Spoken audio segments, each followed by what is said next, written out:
I lived in this fairy tale that I needed a man that would rescue me. He made me feel safe. He made me feel secure.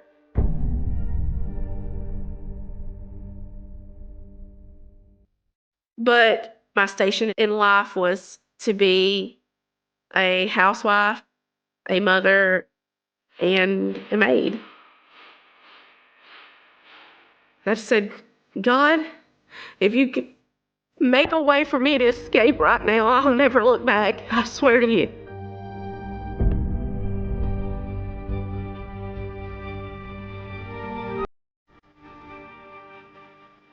He forced the gun into my mouth.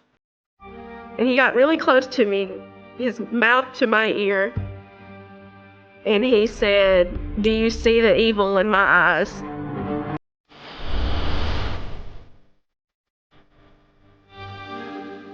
I said, put the gun down. What are you doing? I'm sorry. I was his wife. I never realized that he, even as evil and as vile as he is, that he would go that far. Mississippi, almost like a one-horse town. Everybody knew everybody. I did things, small things like sneaking out, underage drinking, and that environment is where I met Chad.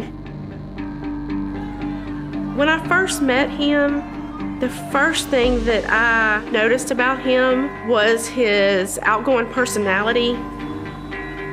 For lack of a better word, he was very hyperactive, very go, go, go, let's do.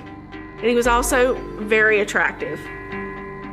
I was very young and naive and lived in this fairy tale that I needed a man that would rescue me and take care of me. Chad gave me all those things. He made me feel safe. He made me feel secure.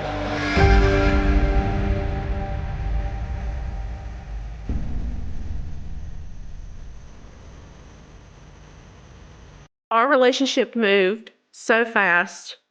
I was barely 17 and he was 24. The day that I found out that I was pregnant with Scott was very scary for me. I knew, even as a teenager, that this was a lot and a huge step, and I was going to have to grow up really fast. The day that I told Chad that I was pregnant, he acted ecstatic. He was happy. Just a normal, I guess, soon-to-be dad.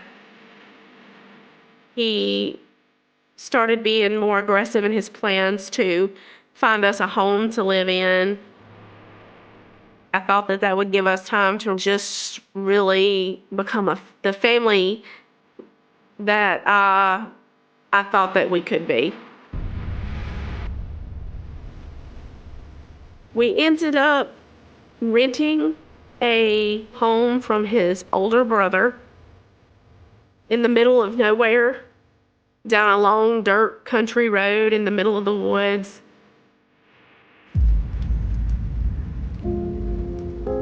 For the first few weeks, we just lived together, trying to figure out what we were to each other. We would have bonfires and we would go fishing, and just the country way of living was really what it was. At that time, Chad was an attractive guy that was fun to be around.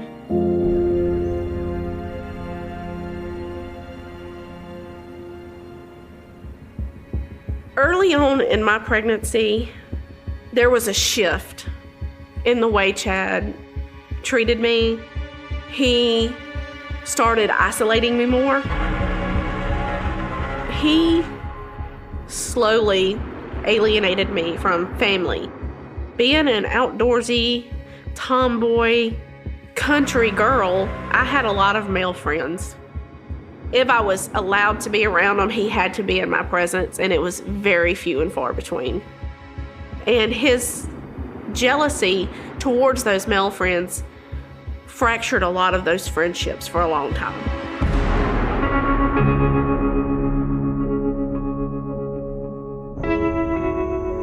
Chad paved highways all across the southern part of Mississippi.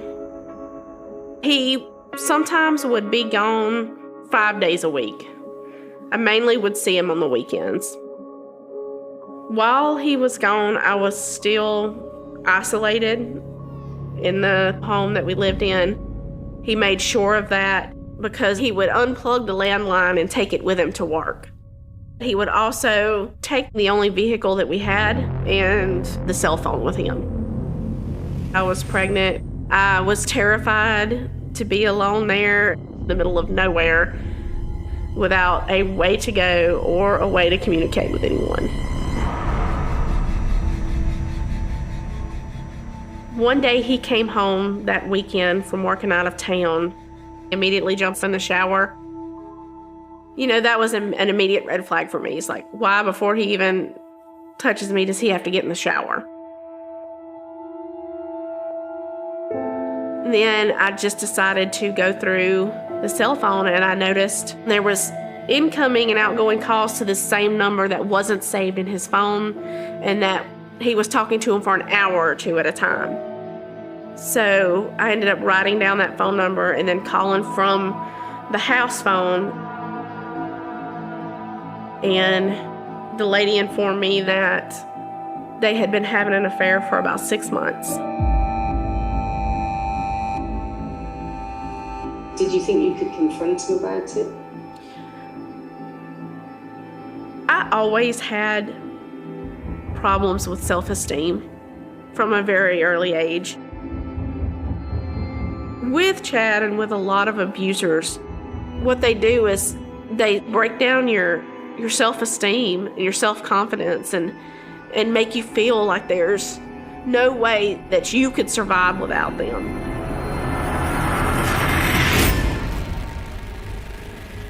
I'm not sure when his interest in the military started. He had a almost unnatural obsession with firearms, and I think that probably played a big role in him originally joining the National Guard. Where I grew up in rural Mississippi, it is not uncommon for everyone to own firearms. But what was unusual with Chad's interest with firearms is that it went a little bit beyond that. He had up to 20 firearms, including assault rifles and handguns. He had an AR-15. He had an AK-47. He had a 12-gauge shotgun, 45 caliber handgun, 357 Magnum, and a 38 Special. That's the ones that I remember. And it was less about owning the firearms than the comments that he made regarding those firearms. The need to stockpile weapons in case if there was ever an instance where he needs to be in a militia or to overthrow the government. When I was with him, I was 17 to 21 years old. It was very terrifying to me.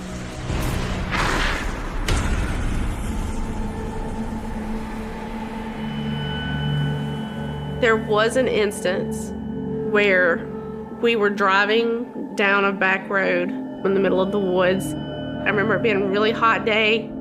In my area, there's a lot of strays and stuff that get dumped in the country. And a dog was just walking down the side of the road, and Chad stopped all of a sudden, and he called the dog to the driver door. And the dog was happy to see him, wagging his tail. And he grabbed his 45 caliber handgun out from underneath the seat. And he was saying, "Come here, Poochie, come here." And the dog kind of put its front paws on the side of our vehicle. And at that point, he just shot the dog in the head.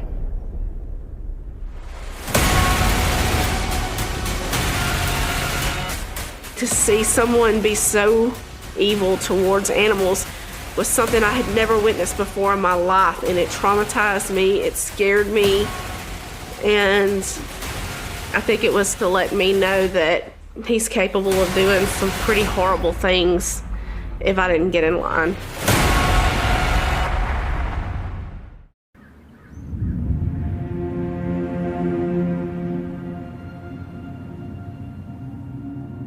Chad was extremely peculiar about the way the house was supposed to be.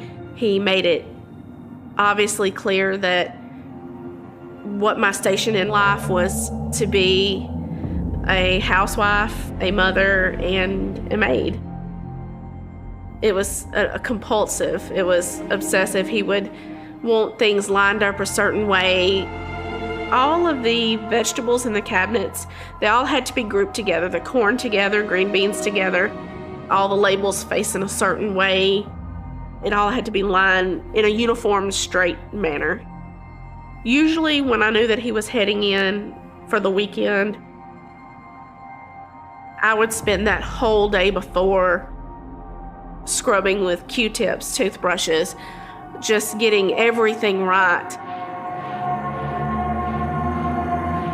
But in those occasions when something slacked, I paid for it.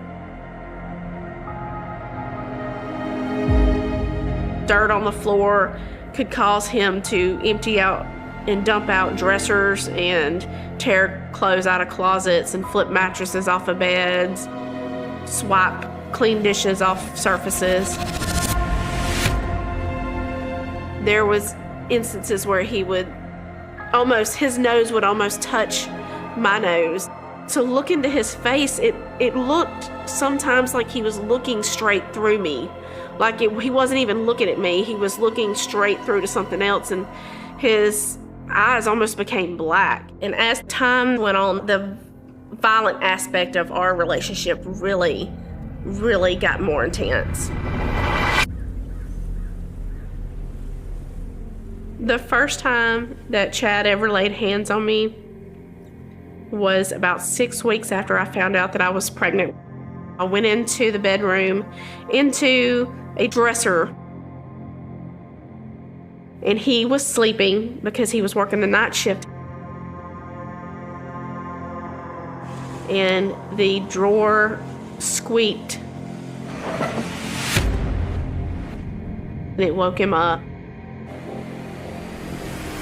And he immediately jumped up out of bed, grabbed me by my hair, dragged me out of the room, kind of tossed me into the hallway and slammed the door on my face.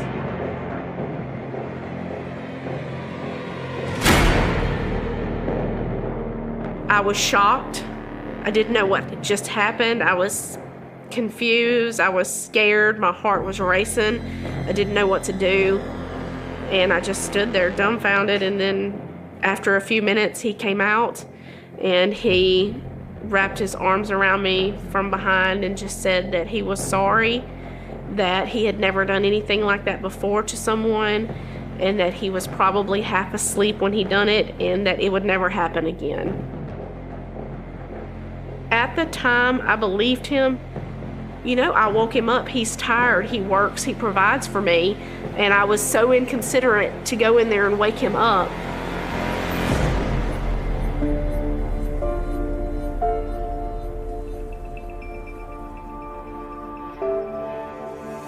I didn't want to leave because there were times where things were really, when they were good, they were okay. And it kind of helped soften when things weren't okay. It didn't last long compared to the good times that we had.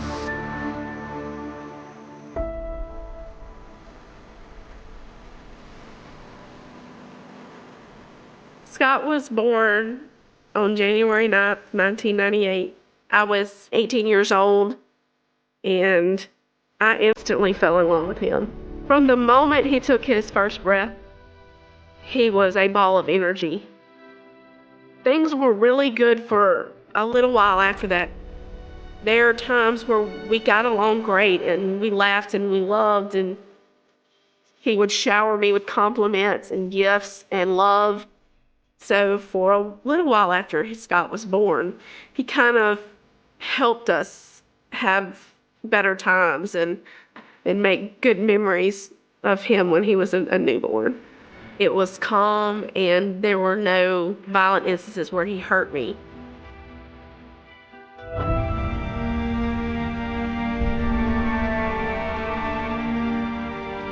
We got married when I was 6 months pregnant with my second child at the time, Cynthia. There was no proposal, there was nothing romantic that happened. It's just, hey, we're getting married. We walked in front of a judge and it took about 10 minutes and I wore blue jeans and a t-shirt and that was it. It was done in 15 minutes.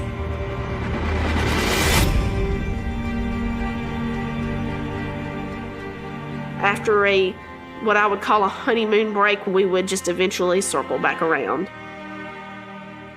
By the time I was pregnant with Cynthia, I kind of knew the routine.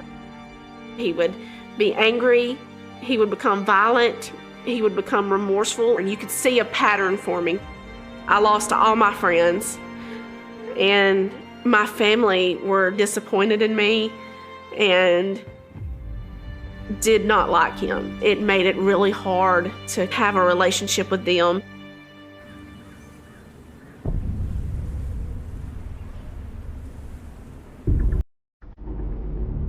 It hadn't been long since I had Cynthia. She was probably a few months old. One day, he had been working out of town and he had came in and I had made spaghetti about 3 days before.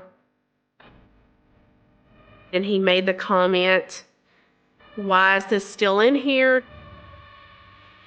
He grabbed me by my hair and made me get on my knees in the middle of the kitchen.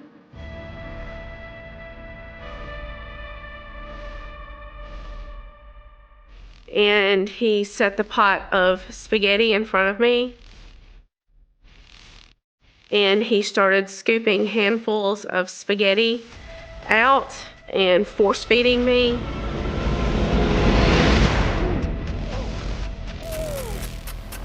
He's like, "Eat it. If you expect me to eat it, then you should have no problem eating it." And he started rubbing it on my face and in my hair. He would take his hand and like push my face back like that. He started punching me and slapping me around. He drug me into our bedroom where he continued to assault me and continued to beat me for a considerable amount of time. After he'd done that, he made me scrub the floors on my hands and knees with bleach rags to clean up the spaghetti sauce. There was something about that day, him treating me like I was not human. By the next morning, I had 2 black eyes and a fractured rib on my right side. He had never touched the kids in an aggressive manner, but it terrified me, and it terrified me, like, how far is this gonna escalate? I never realized that he, even as evil and as vile as he is, that he would go that far.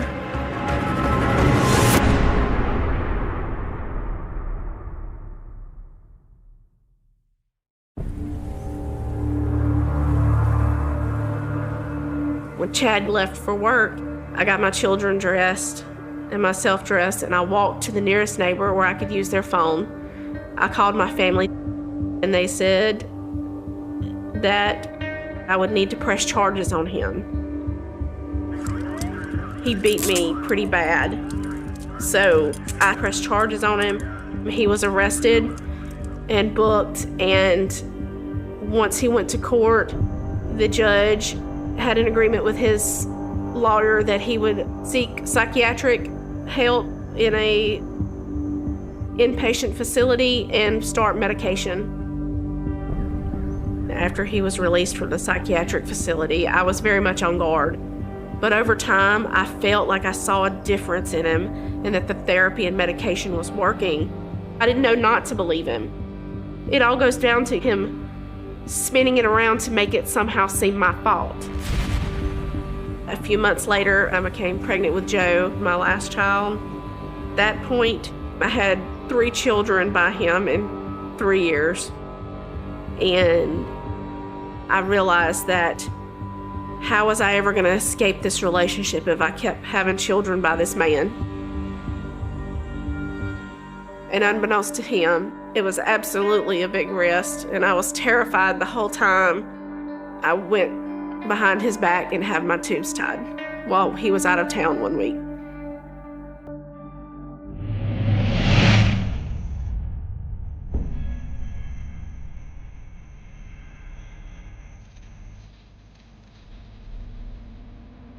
Chad was working out of town. While I was waiting for him to come home, I had went to see my dad that day, and I was a little late getting home, and he was frustrated that I was late, and he started in on me.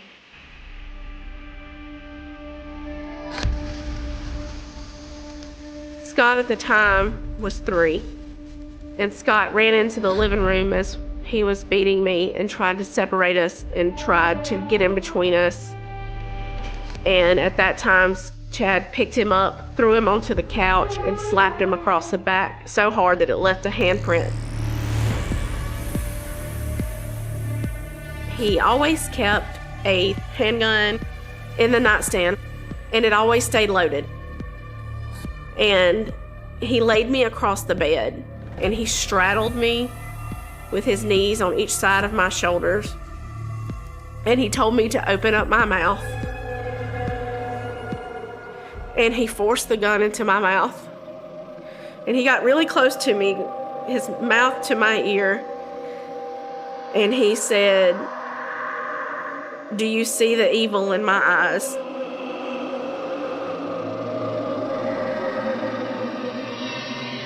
I thought I was dead. And I vomited on me and him and the gun. And at that point, he pulled me off of the bed, put me on my knees, and at this point, he put it to the back of my head.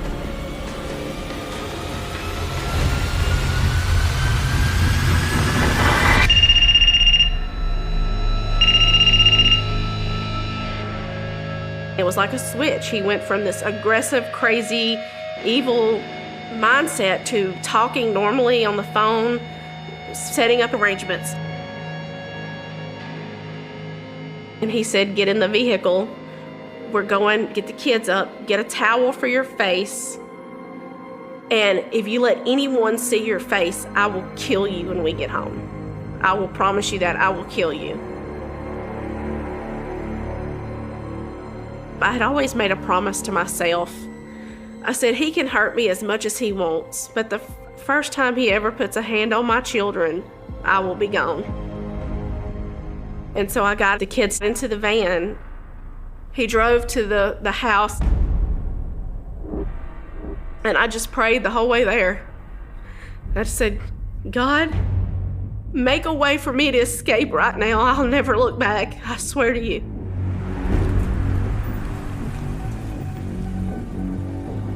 And he stepped out of the vehicle and was walking up to their door. And I jumped into the driver's seat and I locked the door. And I probably did about 60 miles an hour in reverse out of their driveway.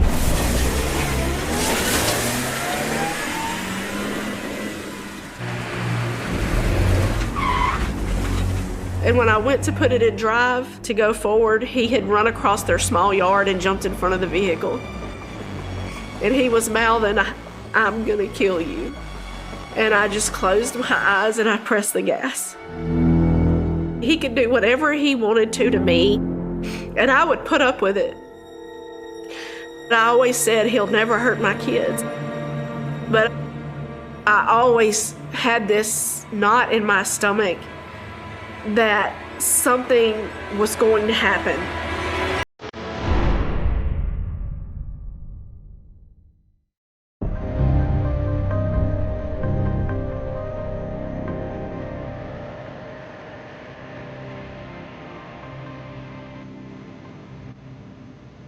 He came before a judge.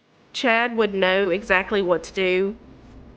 He knew that he needed to show remorse to the judge and to immediately admit fault and check himself into a psychiatric facility voluntarily and start medication.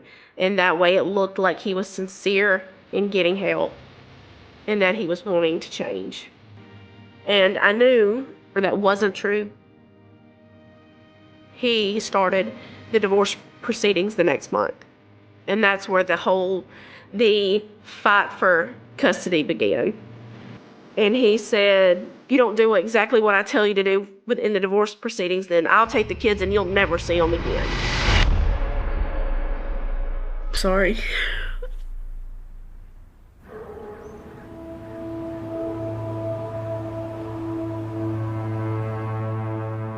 If he said that he was going to take my children from me and I was never going to see them again, I believe that he would make that happen. Even though I wasn't living with him, I still felt that fear of him and what he could do to me. He was always going to have some rights to his children, and he was so manipulative in the court system that I was afraid that if I kept pressuring the courts to make a decision on where they needed to stay for the most part, that I would end up swaying it his way. So in a way, I kind of just broke down and gave him what he wanted, so the children would stay with him for the school year. I still felt like maybe the instance with Scott was a one-time thing, and I looked back and I was like, Jessica, he was never violent towards them. They loved him, especially Scott. Scott and Chad have so many likenesses. They have so many things in common. I don't think there's anything that I could have done or said to break that bond with them because it was so tight. I think in this picture that Scott's emotions in it are genuine. I think that Chad's is for the camera.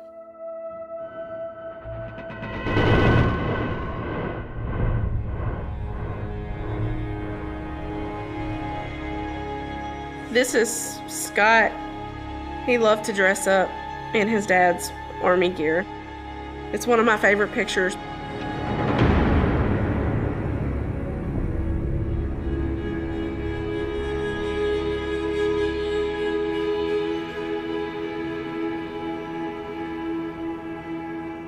After our divorce, I decided that I was going to stop depending on men for my livelihood and that I was going to step up and take care of myself. I can't think of anything more empowering for a woman than to join the United States Army, and that's what I did. I just had recently graduated basic training with the United States Army. I actually met Eric through one of his friends.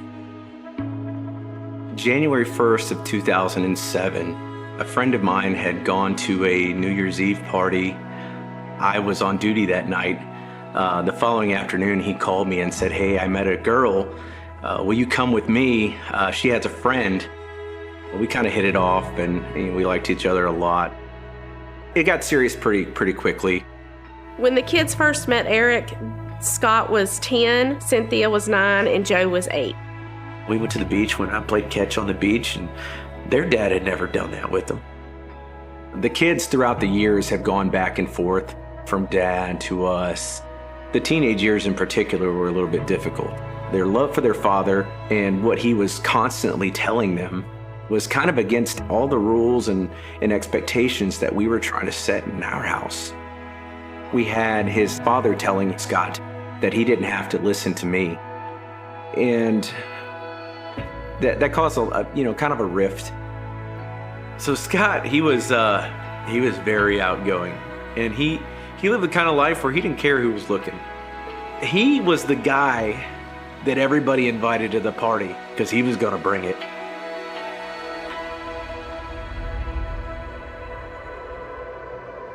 I met Chet on a few occasions. Jessica always asked me to maintain a cordial relationship with him for the kids. And so I tried to do that. I will tell you that there's not a single time that I have been around Chad Graves that I have not had a gun on me, though, because I do not trust that man.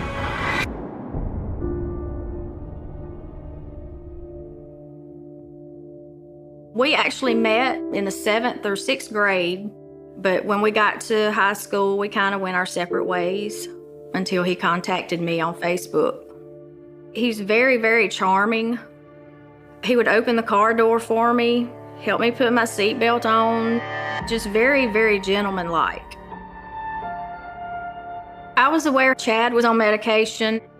A month or so, I guess, 3 months maybe after we got together, he told me that he had had some issues with PTSD from being in the Army, because as far as me and him, he had not shown any violent side yet.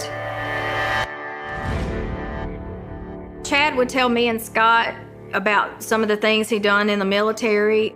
He told us that he was a commander on a Bradley, and they hit an IED and it flipped the Bradley and he landed on his head, and that's how he got injured in Iraq.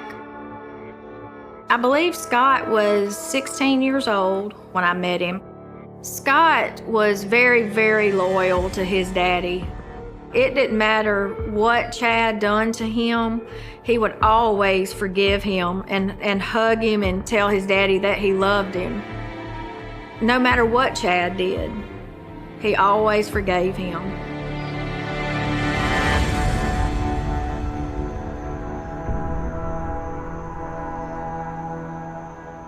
I woke up like it was any other day. I got up, made me some coffee, and I noticed that I had a missed message on Facebook from someone that I did not recognize. It stated, "Hello, I'm a friend of Chad and Stacy's, and Stacy's trying to reach you. It's an emergency. Please call her back at this number."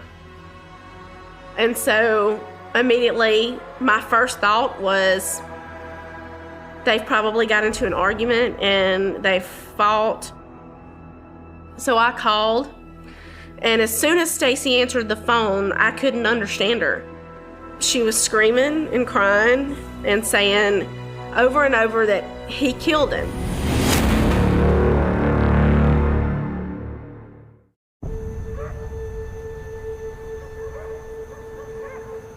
On August the 16th of 2018, Scott asked his dad if he could go to his grandmother's house, and Chad told him no. And things escalated from there. Chad was in the bed. I was standing beside the bed talking to Chad. And the next thing I know, Chad jumped up out of bed, pushed Scott into a corner. That's where Chad's shotgun was. Scott grabbed the nozzle of the gun, and then Chad grabbed it, and that's when they started fighting over it. They worked their way into the dining room, fighting over it, wrestling over it. From where I was standing, I couldn't see where Scott was, but Chad I could see, and he had the shotgun in his hand, and I said, put the gun down, what are you doing? And he just looked at me with a blank look, and he racked the shotgun and then fired.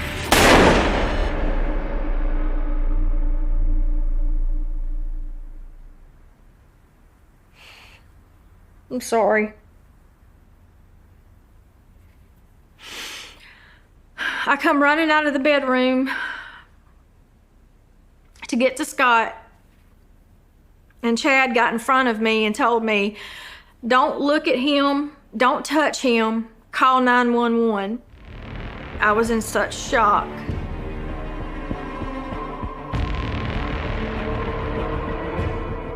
And then after that, it's all a blank until the police get there.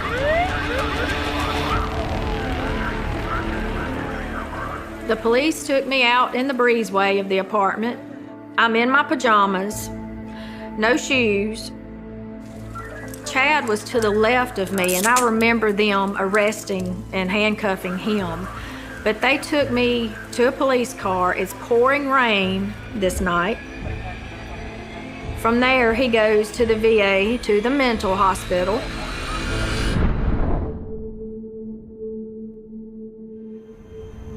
I was at work It's about 9 o'clock in the morning. I was on a break and Jessica called me, hysterical. And she's screaming into the phone, "He killed him. He killed him. He killed my baby." And I prayed for God to send him back to me and that he could take me. And then the next thing I remember was being in the front yard on my knees and a police officer from our town pulling up to be with me until Eric could make it. And I fell onto hot asphalt and laid in the fetal position. Well, my whole world just fell apart.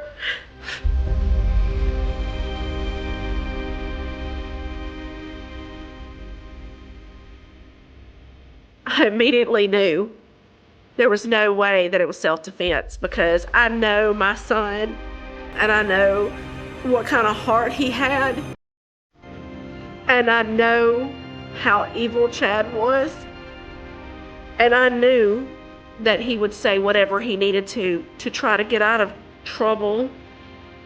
I let fear drive me to accept the custody agreement. And I will, to this day, for the rest of my life, feel guilt and anguish over that decision.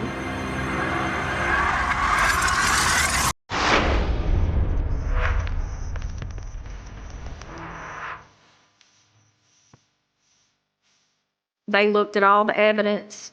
All the shotgun pellets were in the baseboards of the floor. The way the blood was pooled showed that Scott was on the floor when he was shot. So he was not a threat for Chad. He could have put the gun down at any time. Chad shot Scott like it wasn't nothing to him. And I can't comprehend it. The police arrested him on August the 29th of 2018 at the Biloxi VA when he was being discharged.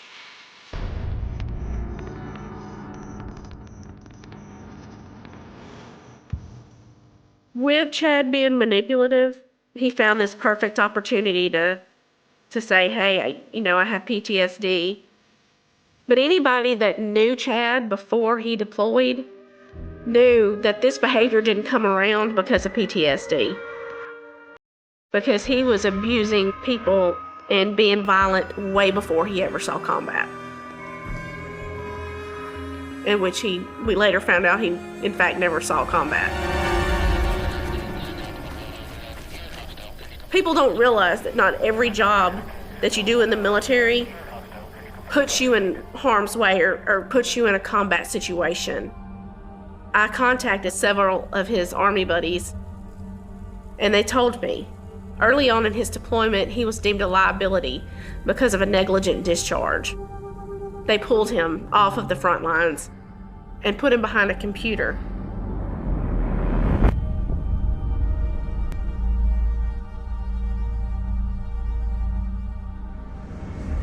He lied about everything that he did in the military. I would have felt betrayed. I believe he uses PTSD as a crutch. I mean, you don't lie about stuff like that.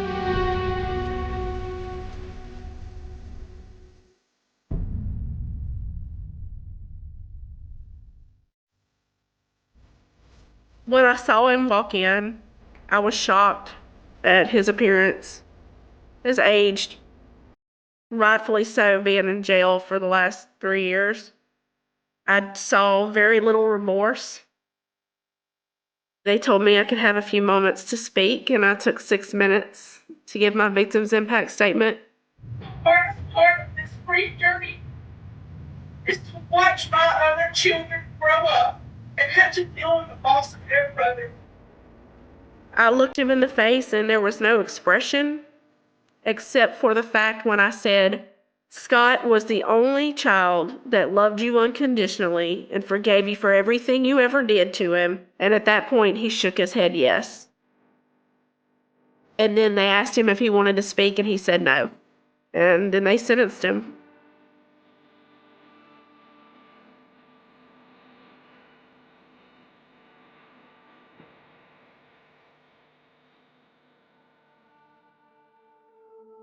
The fact that he could get out in 6 years consumed me. I kept thinking, what do I need to do proactively as a parent to protect my remaining children? How do I protect us all? He was just a mean, evil person who could do that to their own child and not show any remorse. I, in the back of my head, always believed that one day Chad would go too far. But I never thought that it would be one of his kids. And furthermore, I never thought that it would be Scott. The one kid that always stood by him, always defended him. Chad didn't become a monster because of Iraq. Chad was a monster from his teenage years to the point where he decided to pull the trigger on his own son.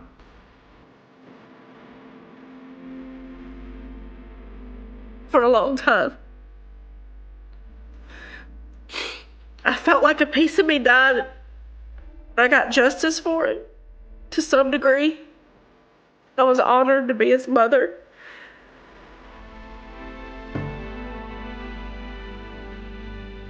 The world is really missing out with him not being here anymore.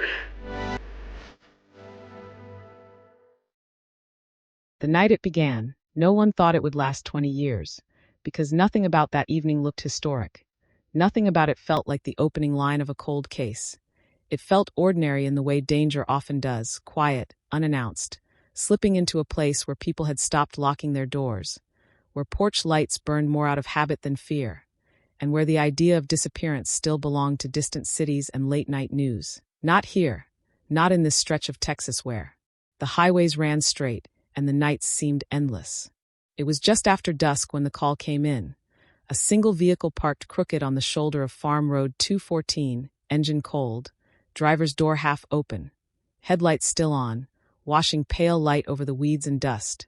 A scene that looked unfinished, interrupted, like someone had stepped out for a second and never made it back.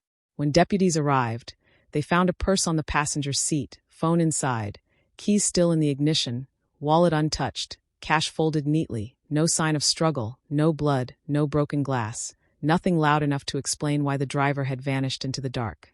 The name on the license read Emily Parker, 27 years old, local, known, the kind of person whose face people recognized but couldn't quite place.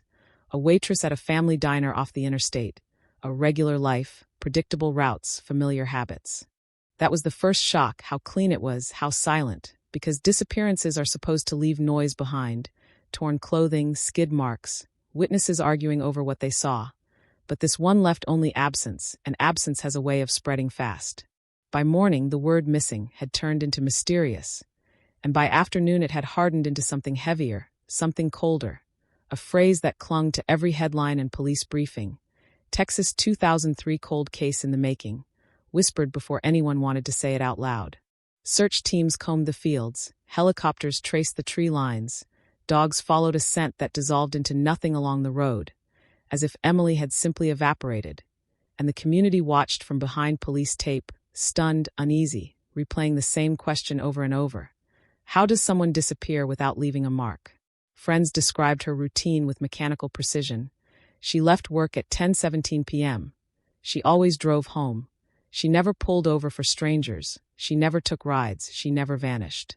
Her parents sat in their living room answering the same questions from different reporters, holding on to hope in a way that looked almost painful, because hope, at that stage, was the only thing left untouched.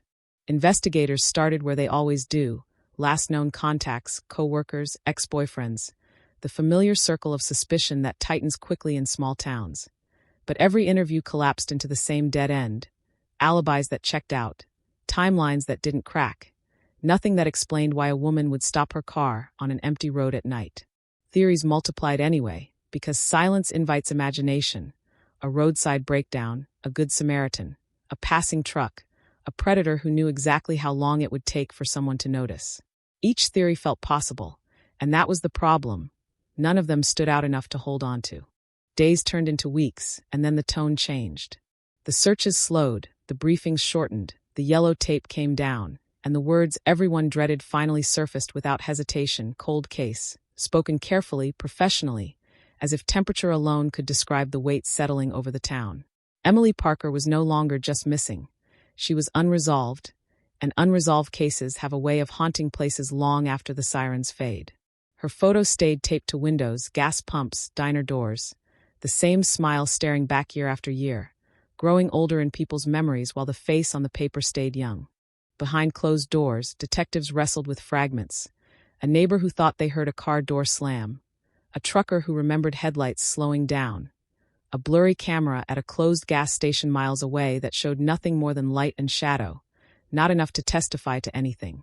Evidence bags collected dust. Leads dried up. Files thickened.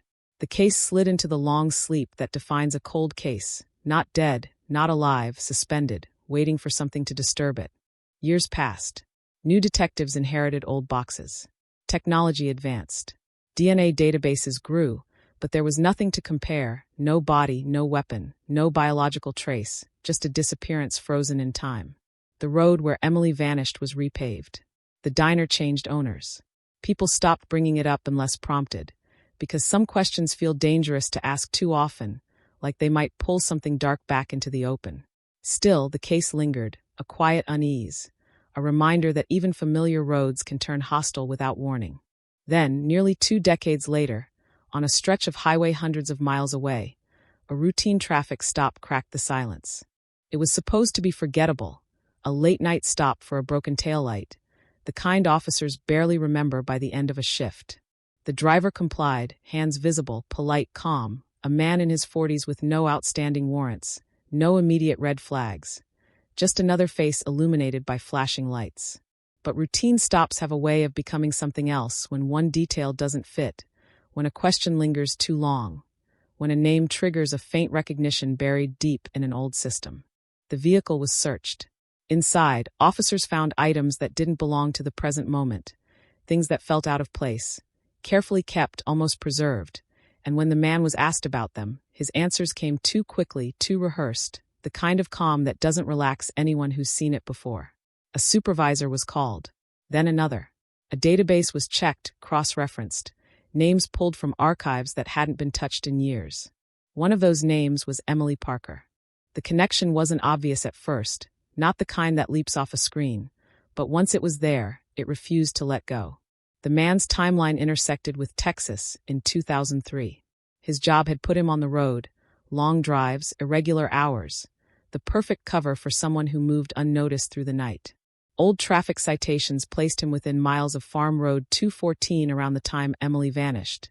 Details that meant nothing back then, details that meant everything now. Cold cases don't usually explode back to life. They creep. They whisper. This one did both. Investigators reopened boxes, re-interviewed witnesses whose voices had aged, re-examined evidence with new eyes, and suddenly the gaps felt narrower, the silence less absolute. A pattern emerged: stops along highways, women alone at night, brief encounters that never made headlines because nothing had gone missing except time and memory. When the man was brought in for questioning, he didn't confess right away. They rarely do. He talked about his life, his work, his family, his routine, the same word Emily's friends had used, routine, a word that now sounded like a lie. Hours passed. The room stayed quiet. Then came the question that changed everything. Not about Texas, not about Emily, but about a night he thought no one remembered. His reaction was small, almost invisible, a pause, a shift in breathing, but it was enough. Cold cases are solved not by explosions, but by fractures. And that pause was the first crack in a story that had held for 20 years. Somewhere in Texas, detectives received the call they had stopped expecting. A name, a match, a reason to reopen wounds that had never fully healed. The words traveled fast: Texas 2003 cold case solved, spreading through the same community that had once stood behind police tape in disbelief, now facing a different kind of shock, the realization that the answer had been driving past them all along, hiding in plain sight, waiting for a broken taillight to bring everything back. And as the interrogation continued, as the pieces shifted into place, one truth settled heavily over everyone involved. that the most terrifying crimes aren't always loud or chaotic. Sometimes they slip through routine, through courtesy, through moments so ordinary they barely register, until years later, when a cold case wakes up and demands to be heard again. The interrogation room didn't feel dramatic, not at first, because real confessions rarely arrive with raised voices or slammed fists. They arrive slowly, dragged out of silence, measured breath by measured breath. And the man sitting across the table understood that rhythm well. He had lived inside it for years without anyone knowing, answering questions the way someone answers, whether small talk, calm, practiced, eyes steady, posture relaxed. A man who had spent a long time convincing himself that the past was buried deep enough to stay quiet. But cold cases don't stay quiet forever, they wait. And when they wake up, they don't ask politely. Detectives began pulling threads, not accusing, not pushing, just letting the weight of time do the work, reminding him how long it had been, how memories fade, how people forget details, how stories get messy when they're repeated for decades. And in that careful space between questions, the man slipped, not with a confession, but with familiarity, referencing a road name he shouldn't remember, correcting a date no one had mentioned, small fractures forming in a narrative that had once felt airtight. Every pause was logged, every glance noted. This was the sound of a cold case warming up. Back in Texas, the news hit like a delayed explosion. People who had learned to live with uncertainty were suddenly asked to revisit it, to reopen a mental door they'd kept shut for 20 years. Emily Parker's parents were older now, their house quieter, her bedroom unchanged in ways that felt almost defiant. And when the phone rang with news of an arrest, it didn't sound like closure. It sounded like disruption, a forceful reminder that the story wasn't finished, that it had only been waiting. Reporters returned to the diner, cameras rolling, headlines flashing the same words again and again. Cold case solved. A phrase that sounds definitive until you're the one living inside it. Investigators retraced Emily's last night with a precision that hadn't been possible in 2003. Timelines tightened, data layered over memory, cell tower pings mapped against traffic patterns, technology filling gaps that had once seemed permanent. The man's movements aligned too well to dismiss, his vehicle type matching descriptions that had felt vague back then, his work logs placing him on routes that intersected with Emily's drive home, coincidences stacking until they stopped looking like coincidences at all. This was the part cold cases rarely reach, the moment when probability turns into direction. But evidence doesn't speak on its own. It needs context, and context came from people who had been silent for years, witnesses who hadn't thought their memories mattered, who had assumed someone else would say something louder. A retired truck driver recalled seeing a car pulled over that night, hazard lights blinking, a man standing near the driver's door, posture casual, non-threatening, exactly the kind of scene no one reports because nothing looks wrong. A former gas station clerk remembered a vehicle matching the suspect's description idling late, the driver watching the road instead of the pumps, details that had once been forgettable now sharpened by time. The suspect's calm began to thin. Confronted with maps, timestamps, and names he didn't expect anyone to remember, his answers slowed, his confidence cracked, the practiced routine faltering under the weight of specifics. When detectives mentioned Emily Parker directly, not as a headline, not as a case number, but as a person, a woman with a job, a family, a drive home that never finished, the room changed. Silence stretched. Breath hitched. The story he'd rehearsed for decades stumbled over a question he hadn't prepared for. Cold cases often hinge on a single moment, not dramatic, not cinematic, just human, a look, a word, a pause too long to ignore. This one broke when he tried to explain why he had stopped that night, offering a reason that sounded helpful, almost kind, a roadside assistance story meant to paint him as a stranger doing the right thing. Investigators let him talk. They always do. And as he talked, he revealed knowledge of Emily's car trouble that had never been public, details only the person there would know. The room went quiet again, but this time it wasn't waiting, it was listening. What followed wasn't the kind of confession people expect. It was fragmented, defensive, wrapped in justifications that collapsed under scrutiny. He admitted to being there. He admitted to stopping. He admitted to offering help. The rest came out slowly, a version of events that tried to minimize, to soften, to shift blame onto circumstance, onto impulse, onto a moment that got out of control. Cold cases don't care about excuses. They collect facts, and the facts were finally aligning. In Texas, the announcement landed with a strange mix of relief and dread. A name was released. An arrest confirmed. Mugshots replaced missing posters. People gathered in familiar places to talk about it, at the diner, at church, in grocery store aisles, replaying the same realization that the danger hadn't come from outside. It had passed through, unnoticed, blending into routine, into trust, into the everyday flow of life. The idea was unsettling in a way that lingered long after the news cycle moved on. For Emily's family, the word solved felt incomplete. There were answers now, yes, but answers don't rewind time. They don't restore lost years. They don't erase the image of a car abandoned on a dark road. They don't soften the knowledge that hope had been hanging on longer than truth. They listened as investigators explained the case, the stop, the confession, the evidence, and each detail felt like a reopening, a reminder that closure is a concept invented by people who don't have to live with what comes after. The suspect was extradited to Texas under heavy guard. The same highways he had traveled freely now framed by flashing lights and escort vehicles. Cameras followed his arrival, capturing a man who looked smaller than expected, less like a monster and more like a warning. Proof that the most frightening crimes often wear ordinary faces. Prosecutors laid out their case carefully, aware that time complicates everything, that memories fade, witnesses age, evidence degrades, and yet the narrative held, strengthened by admissions, by corroboration, by a timeline that refused to bend. As the trial approached, the phrase routine traffic stop exposes killer echoed through every report, a reminder of how fragile the line between normal and catastrophic really is.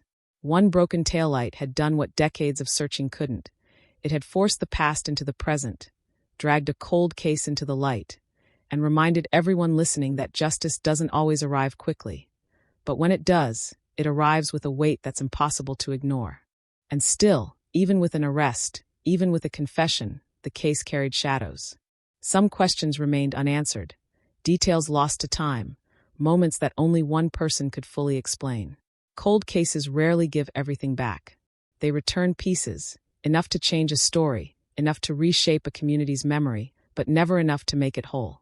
As the courtroom filled and the cameras rolled, one truth settled in quietly, heavier than any headline, that this case hadn't just been solved by persistence or technology. It had been solved by chance, by a moment of routine intersecting with a history of violence. And that realization, more than anything else, left a chill behind, because it suggested how many other stories might still be waiting, dormant, unnoticed, just one ordinary moment away from waking up. The courtroom air was heavy before anyone spoke, a dense, expectant silence that pressed down on the rows of benches, because everyone in that room understood they were about to hear something that had been delayed for 20 years, something that had aged in the dark, something that wouldn't sound the way it would have if it had arrived on time. Cold cases don't enter courtrooms cleanly. They drag history with them, and history has weight. When the defendant was led in, eyes forward, hands cuffed, the room didn't gasp, it absorbed, as if people were measuring the distance between the man they saw now and the one who had driven Texas highways unnoticed for so long. Prosecutors began not with emotion, but with sequence, because sequence is how you resurrect a past the jury never lived through.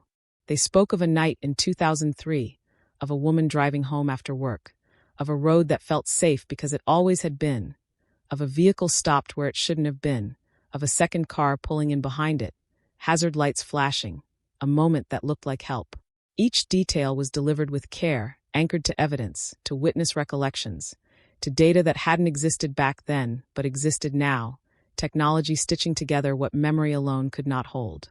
The defense tried to slow the story down, to introduce doubt where time had already eroded certainty, reminding the jury how long it had been, how memories blur, how convenient it was that a case once considered unsolvable had suddenly found its villain after a traffic stop in another state.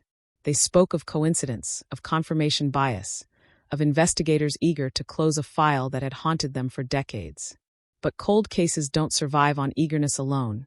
They survive on patience, and patience had left behind a trail too deliberate to ignore. Witnesses took the stand one by one, voices older, hands less steady, but memories sharper than anyone expected. The truck driver described the way the scene had bothered him even then, the way the man by the roadside hadn't looked panicked, hadn't looked rushed, just calm. too calm for a breakdown at night. The gas station clerk spoke of headlights idling, of eyes that weren't watching the store, of a feeling she couldn't explain at the time, because feelings don't count as evidence until years later, when they align with facts. Then came the experts, the maps projected onto screens, lines tracing movement across miles and hours, cell phone records lighting up towers like constellations, placing the defendant where he said he wasn't, tightening the window until there was nowhere left to hide. The jury watched as technology translated absence into presence, as silence became data, as the void left by a missing person was filled not with speculation, but with pattern. The most difficult testimony came quietly, without dramatics. Emily Parker's mother took the stand, her voice steady in a way that suggested long practice, long nights rehearsing answers no one wants to give. She spoke of her daughter's routine, her plans, her reliability, the certainty that she would have come home if she could have. She spoke of the phone call that never came, the knock on the door that changed everything, the years spent balancing hope and grief like fragile glass. The courtroom didn't move. Even the defense avoided eye contact. Cold cases are often abstract until someone reminds you who was lost. When the defendant testified, the room leaned in almost imperceptibly. He didn't deny being there anymore. That was gone. Instead, he offered explanation, mitigation, a version of events shaped to sound accidental, regrettable, the product of a moment spiraling out of control. He spoke of panic, of fear, of choices made too quickly, of consequences he claimed he never intended. It was a familiar script, one prosecutors had seen before, one that tries to soften responsibility by shrinking time, by suggesting everything happened too fast to stop. But time was the very thing this case refused to surrender. Prosecutors pressed him on what happened after, on the decisions made not in seconds, but in hours, in days, in years, on the deliberate acts of concealment, on the silence maintained through anniversaries, through searches, through news reports showing Emily's face aging only in the minds of those who remembered her. Panic doesn't last 20 years. Intent doesn't fade just because it's inconvenient to acknowledge. The verdict didn't come immediately. The jury deliberated, carrying 2 decades into a closed room, weighing not just evidence, but the idea of delayed justice itself. Outside, reporters waited, microphones poised, headlines half-written, because the outcome felt inevitable but still needed confirmation. When the jury returned, the foreperson's voice cut cleanly through the air, each word landing with finality. Guilty, guilty, guilty. And the sound that followed wasn't applause or outrage. It was release, a collective exhale from a room that had been holding its breath since 2003. Sentencing brought no celebration. The judge spoke of accountability, of the harm done not only to one life, but to a family, a community, a sense of safety that had never fully returned. The defendant was led away again, this time not as a suspect but as a certainty, the long arc of the case bending finally toward an end. Cameras captured the moment, but no image could fully convey what it meant to see a cold case reach a conclusion that had once seemed impossible. Outside the courthouse, reactions were mixed. Some spoke of relief, of gratitude that answers had come before it was too late to hear them. Others spoke of anger, of years stolen, of trust misplaced, of the unsettling knowledge that the man responsible had lived freely for so long. Cold cases don't close cleanly, they close unevenly, leaving behind emotions that don't align neatly with verdicts. In the days that followed, analysts dissected the case, pointing to the traffic stop as the turning point, the random intersection of routine and accountability that changed everything. Law enforcement agencies revisited old files, inspired, cautious, reminded that persistence matters, but so does chance. The phrase cold case solved circulated widely, almost celebratory, but beneath it ran a quieter understanding, that for every case reopened, countless others remain asleep, waiting for their moment. For Emily Parker's family, life didn't reset. There was no return to normal, only a shift from not knowing to knowing, from imagining endless possibilities to confronting one irreversible truth. They visited the road where it had happened, not for answers, but for acknowledgement, a recognition that this unremarkable stretch of asphalt had been the hinge on which everything turned. Flowers appeared briefly, then faded, the way public attention always does. As months passed, the story receded from headlines, replaced by newer tragedies, fresher shocks, but its imprint lingered. In Texas, drivers noticed broken taillights more. They hesitated longer before stopping for strangers. They thought about routine differently, about how easily it can be exploited, how trust can be weaponized. The case became a reference point, a reminder woven quietly into local consciousness. And somewhere deep in an evidence archive, boxes were returned to shelves, labels updated, status changed from unresolved to closed. But cold cases, even when solved, never truly disappear. They leave behind lessons written in absence and delay, in the space between a night that should have ended normally and a future that never arrived. This one had finally spoken, finally named its killer, but the echo of what it took to get there continued to travel outward. A low, persistent reminder that justice, when it comes late, still comes carrying the full weight of what was lost. After the verdict, the town tried to return to its rhythm. But rhythms don't snap back after being broken for 20 years. They drag, they stutter, they remember. People drove the same roads differently now, slower at night, eyes lingering on shoulders and exits, because the case had redefined what ordinary looked like. The idea that danger had arrived wearing courtesy, that it had waited with hazard lights on, pretending to help, lingered in conversations long after the court doors closed. This was the aftershock of a cold case finally speaking, not loud, not explosive, but persistent, like a low hum you can't quite turn off. Investigators, freed from the pressure of proving guilt, turned their attention to the parts of the story that hadn't fit neatly into the trial narrative, because solving a case doesn't mean understanding it completely. They reviewed interviews again, not for prosecution, but for clarity, listening to old tapes where voices sounded younger, where assumptions went unchallenged, where moments were dismissed because there was nowhere to take them. Cold cases teach patience in hindsight, showing how close answers can sit to the surface without being seen. One detail kept resurfacing: the suspect's pattern of movement, his ability to pass through towns unnoticed, his comfort in spaces meant for transition, highways, rest stops, shoulders of the road. It explained why he'd survived so long without scrutiny, why his name hadn't stuck in 2003, why his presence felt invisible even in retrospect. Predators don't always hide in shadows. Sometimes they blend into motion, into routine, into the spaces people don't linger long enough to remember. Law enforcement agencies began sharing the case internally, not as a triumph, but as a study. Training sessions replayed the traffic stop footage frame by frame, pointing out the instincts that had mattered, the questions asked, the hesitation that led to a search instead of a warning and release. The lesson wasn't dramatic, it wasn't cinematic, it was procedural, and that was the point. Cold cases aren't cracked by heroics, they're cracked by attention, by officers who notice when something feels off and refuse to move on too quickly. The phrase routine traffic stop exposes killer took on a new tone in those rooms, less headline, more cautionary mantra. It wasn't about luck, not entirely. It was about preparedness meeting chance, about systems built to catch anomalies when they appear, even briefly. That understanding spread quietly, reshaping how old files were viewed, how unresolved disappearances were cataloged, how the absence of evidence was no longer treated as the end of inquiry. For Emily Parker's family, the days after sentencing were paradoxical, quieter yet heavier, because grief doesn't resolve when truth arrives, it reconfigures. They met with counselors, with victim advocates, with detectives who had aged alongside the case, all of them navigating a space between relief and renewed loss. Knowing what happened didn't bring her back, but it did replace the endless questions with a single, unbearable answer, and that shift required its own kind of adjustment.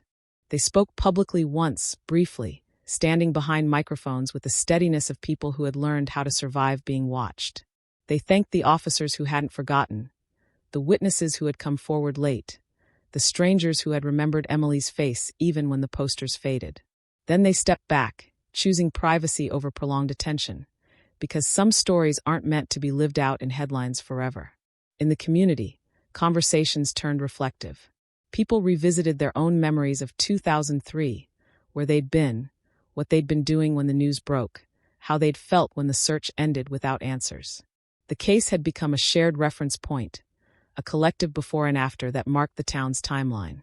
Older residents explained it to newcomers, not with drama, but with warning, a quiet acknowledgement that safety can be conditional, that familiarity can be misleading. Journalists followed up, as they always do, digging into the suspect's past, his prior encounters with law enforcement, the near misses that now seemed glaring in hindsight. Articles traced his life between 2003 and the traffic stop, mapping years that had once looked unremarkable and now read like borrowed time. Each revelation added texture but no comfort, reinforcing the uncomfortable truth that some crimes persist not because of incompetence, but because of how well they hide. Cold cases solved late force a reckoning with time itself. Evidence ages. Witnesses move away or pass on. Landscapes change. Roads are repaved. Businesses close. And yet, certain moments remain intact, preserved by trauma, by memory, by the refusal of some stories to disappear. This case demonstrated that time can obscure, but it can also accumulate, building a reservoir of detail that only becomes meaningful when viewed all at once. In law schools and criminal justice programs, the case entered curricula, discussed not for its sensational elements, but for its procedural evolution. Students examined how early assumptions shaped the investigation, how resource limitations constrained options, how advancements in data analysis eventually reframed old questions. It became an example of how justice systems adapt, slowly, unevenly, learning from the spaces where they once failed. The road where Emily disappeared drew attention again, not from reporters this time, but from locals. Someone left flowers without a note. Someone else repainted a nearby fence that had been peeling since before 2003. Small acts, almost symbolic, gestures of care aimed at a place that had carried a quiet burden for too long. There was no official memorial, no plaque, just the shared understanding that something had happened there that deserved acknowledgement. As months turned into a year, the case's presence softened, settling into something more stable, less raw. It was no longer an open wound, but it was still a scar, visible when touched, sensitive in certain conversations. People referenced it when discussing safety, when debating law enforcement funding, when talking about missing persons cases that hadn't yet found their turning point. It had become part of the local vocabulary, a shorthand for patience, persistence, and the cost of waiting. For the detectives who had reopened the file, the resolution brought mixed emotions. Satisfaction, yes, but also frustration at what might have been done differently, sooner, with more resources, with fewer assumptions. Cold cases teach humility, reminding investigators that certainty is rare and that absence of proof isn't proof of absence. The closure was real, but it wasn't clean, and no one pretended otherwise. The defendant began his sentence in a state facility far from the roads he once traveled freely. His name receded from news cycles, replaced by numbers, by paperwork, by the slow erasure that follows conviction. But his actions continued to ripple outward, influencing how people thought about trust, about help offered in the dark, about the thin line between routine and risk. And beneath all of it, the case left behind a lingering question that no verdict could fully answer. Not about guilt, but about chance. What if the taillight hadn't been broken? What if the officer hadn't paused? What if the search had ended with a warning and a wave goodbye? Cold cases remind us how fragile resolution can be, how easily answers can remain buried, not by design, but by timing. In that sense, the case never truly ended. It shifted from investigation to memory, from pursuit to reflection, carrying with it the understanding that justice, when delayed, still shapes the present. The road is quieter now. The files are closed. The headlines have moved on. But the story remains, embedded in the town's consciousness, a testament to the unsettling truth that sometimes it takes the most ordinary moment to expose the darkest past, and that realization, once learned, never quite lets go. Time has a way of rearranging the meaning of facts, and once the case was officially closed, the facts of 2003 began to feel different, heavier, as if they had been waiting for permission to matter. Investigators revisited early reports not to change outcomes, but to understand how silence had been built piece by piece, how ordinary assumptions had formed a shield strong enough to protect a crime for 2 decades. In those pages, nothing looked dramatic, no obvious failures, no single decision that screamed mistake, only small judgments made in real time, reasonable then, costly in retrospect.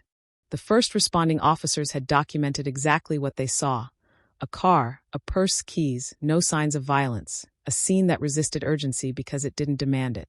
In missing person cases, urgency is everything, but urgency relies on signals.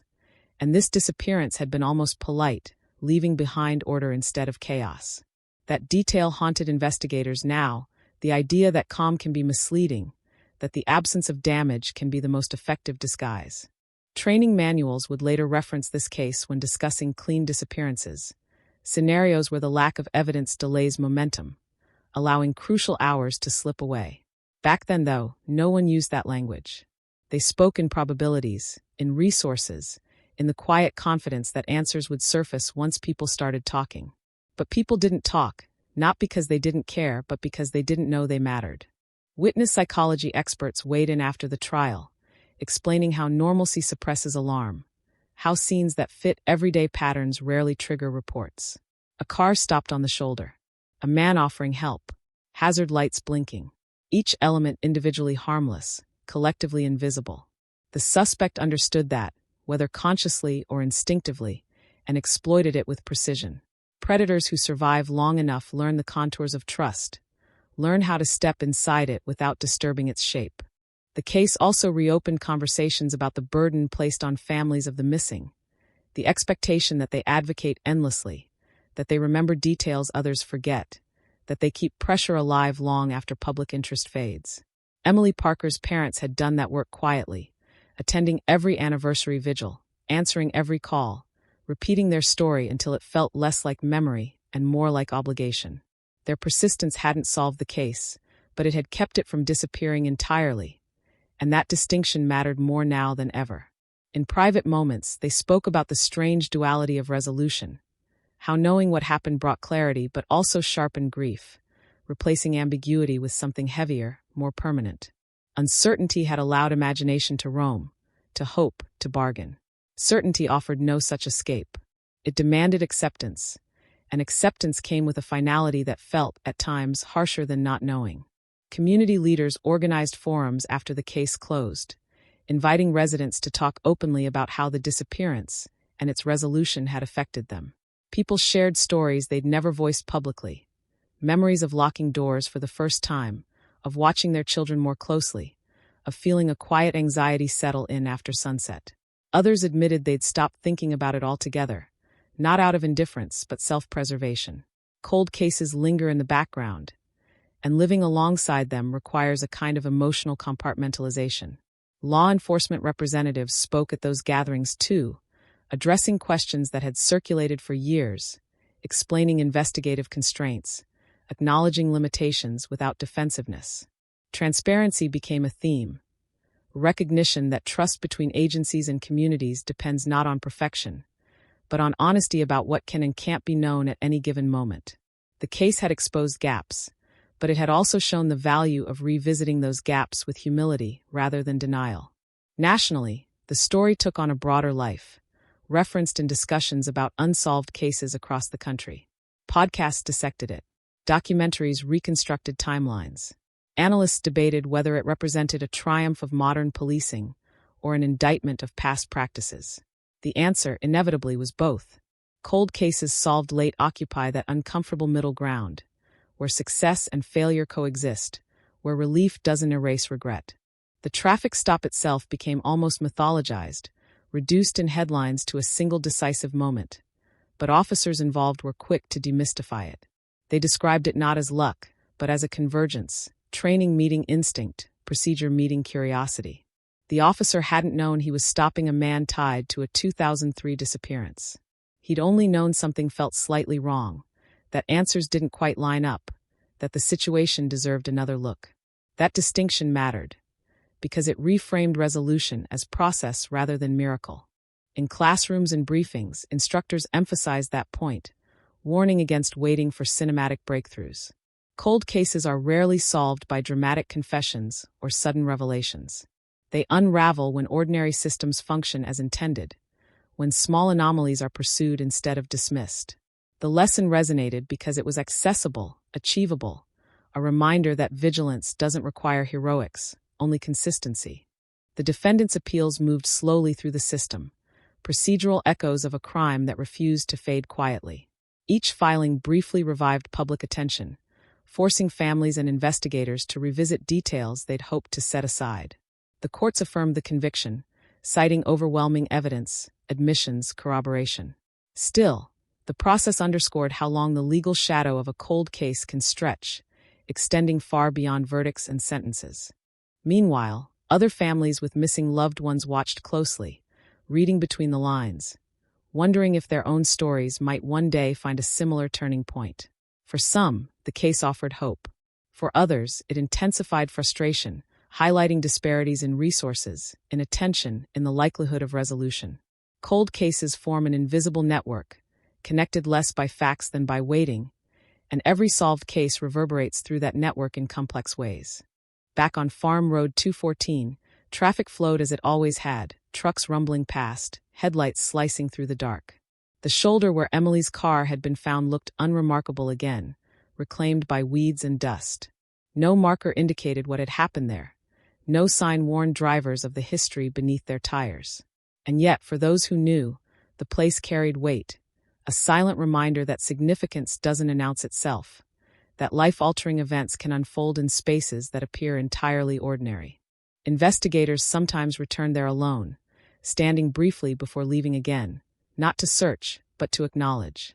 Cold cases change how people relate to place, turning roads and intersections into symbols, anchors for memory. Even after answers arrive, those places retain a quiet gravity, resisting erasure.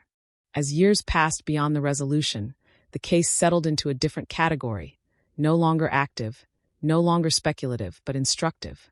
It lived in footnotes, in training slides, in conversations about best practices and missed signals. It became part of the institutional memory of law enforcement. A reference point invoked when discussing the dangers of assumptions, the importance of patience, the power of revisiting what seems finished.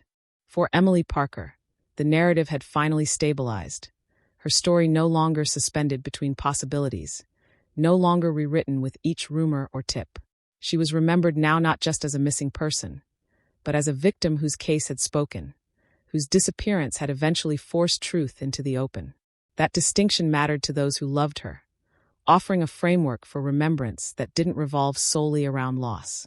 Yet the final lesson of the case resisted neat packaging. It wasn't simply about justice delayed or luck intervening. It was about how easily harm can move through systems designed for efficiency and trust, about how routine can become camouflage, about how absence can linger long enough to feel permanent. Cold cases remind us that time doesn't resolve everything on its own. Sometimes it only waits. And so the story continued, not in headlines, but in the quieter ways narratives persist, shaping how people think, how institutions adapt, how vigilance is defined.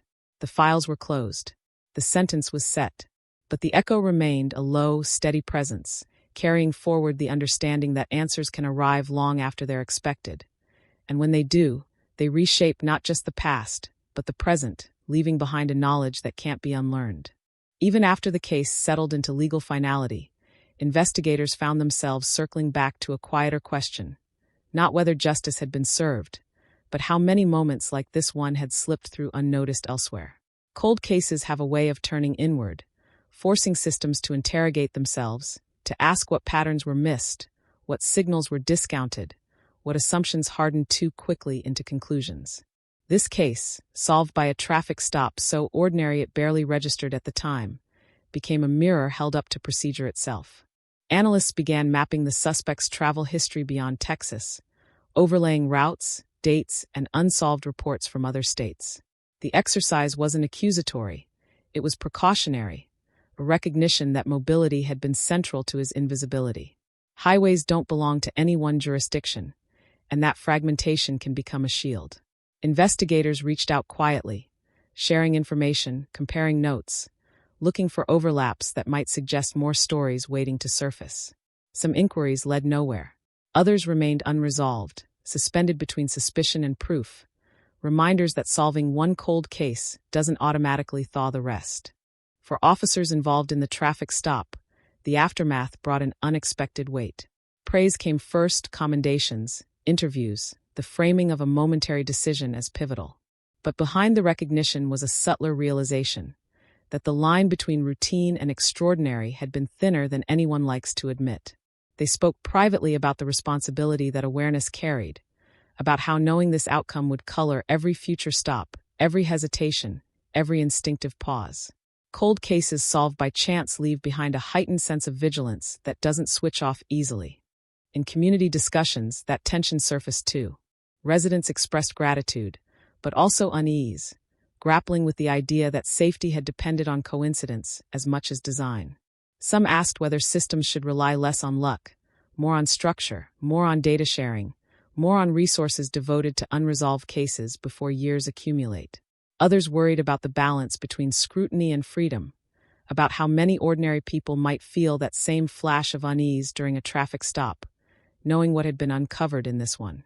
Criminal justice reform advocates weighed in, using the case to illustrate both the strengths and fragilities of the system. They argued that cold cases solved late highlight disparities, which victims receive sustained attention, which disappear quietly, which families have the means to keep pushing. Emily Parker's case had endured partly because her community remembered, partly because investigators refused to let the file vanish completely, but not every case is afforded that endurance.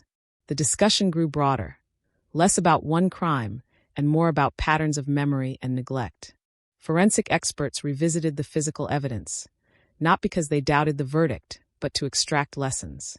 They noted how advancements in analysis had transformed items once considered inert into sources of context, how even without DNA, material evidence could anchor timelines and corroborate narratives when paired with modern tools. The takeaway was sobering and hopeful at once, that evidence doesn't expire as quickly as assumptions do, and that patience, when combined with progress, can resurrect meaning from silence. Emily's story began to appear in conferences focused on missing persons, cited as an example of why early classification matters, why ambiguous scenes require aggressive follow-up, why the absence of violence shouldn't equate to the absence of urgency. Specialists emphasize that many disappearances start quietly, that predators often exploit calm rather than chaos, and that recalibrating investigative instincts could shorten the distance between disappearance and discovery. Her family, meanwhile, navigated a different aftermath, one less visible but equally demanding. With the legal process winding down, support networks thinned, calls became less frequent, and the public's attention shifted elsewhere. This stage, advocates explained, is often the hardest, when the structure provided by investigation and trial dissolves, leaving families alone with a truth they didn't ask for. They found ways to honor Emily privately, through scholarships, through volunteer work, through small rituals that anchored her memory in action rather than loss. They spoke occasionally with other families still waiting, offering what perspective they could without promising outcomes. Their message was careful, grounded, acknowledging both the relief and the pain of resolution. They understood now that hope doesn't end when answers arrive. It changes form, turning outward, seeking meaning in prevention, in awareness, in the possibility that another family might be spared a similar weight. Within law enforcement, the case influenced how cold case units justified their existence. Budgets are shaped by metrics, and unresolved files don't always translate into visible results. This story did. It became evidence that time invested in dormant cases isn't wasted, that revisiting old files can pay dividends long after initial searches fail. Administrators cited it when advocating for dedicated personnel, for technology upgrades, for interagency collaboration that treats unresolved cases as active, even when leads appear exhausted. The media's relationship with the case evolved too. Early coverage had leaned heavily on shock, on the irony of a traffic stop unraveling decades of mystery. Later reporting grew more reflective, exploring the human cost of waiting, the psychological toll of uncertainty, the way communities adapt around unanswered questions. Some outlets interviewed residents who had been children in 2003, now adults, describing how the disappearance had shaped their understanding of safety and trust from an early age. Those interviews revealed something subtle but profound, that cold cases don't just belong to the past, they shape the future, influencing how generations perceive risk, authority, and the spaces they move through. Emily's disappearance had become part of the town's inherited memory, passed down not as a warning shouted, but as a story told quietly, almost reluctantly, because its lesson was uncomfortable. As years layered on top of resolution, the case resisted fading completely.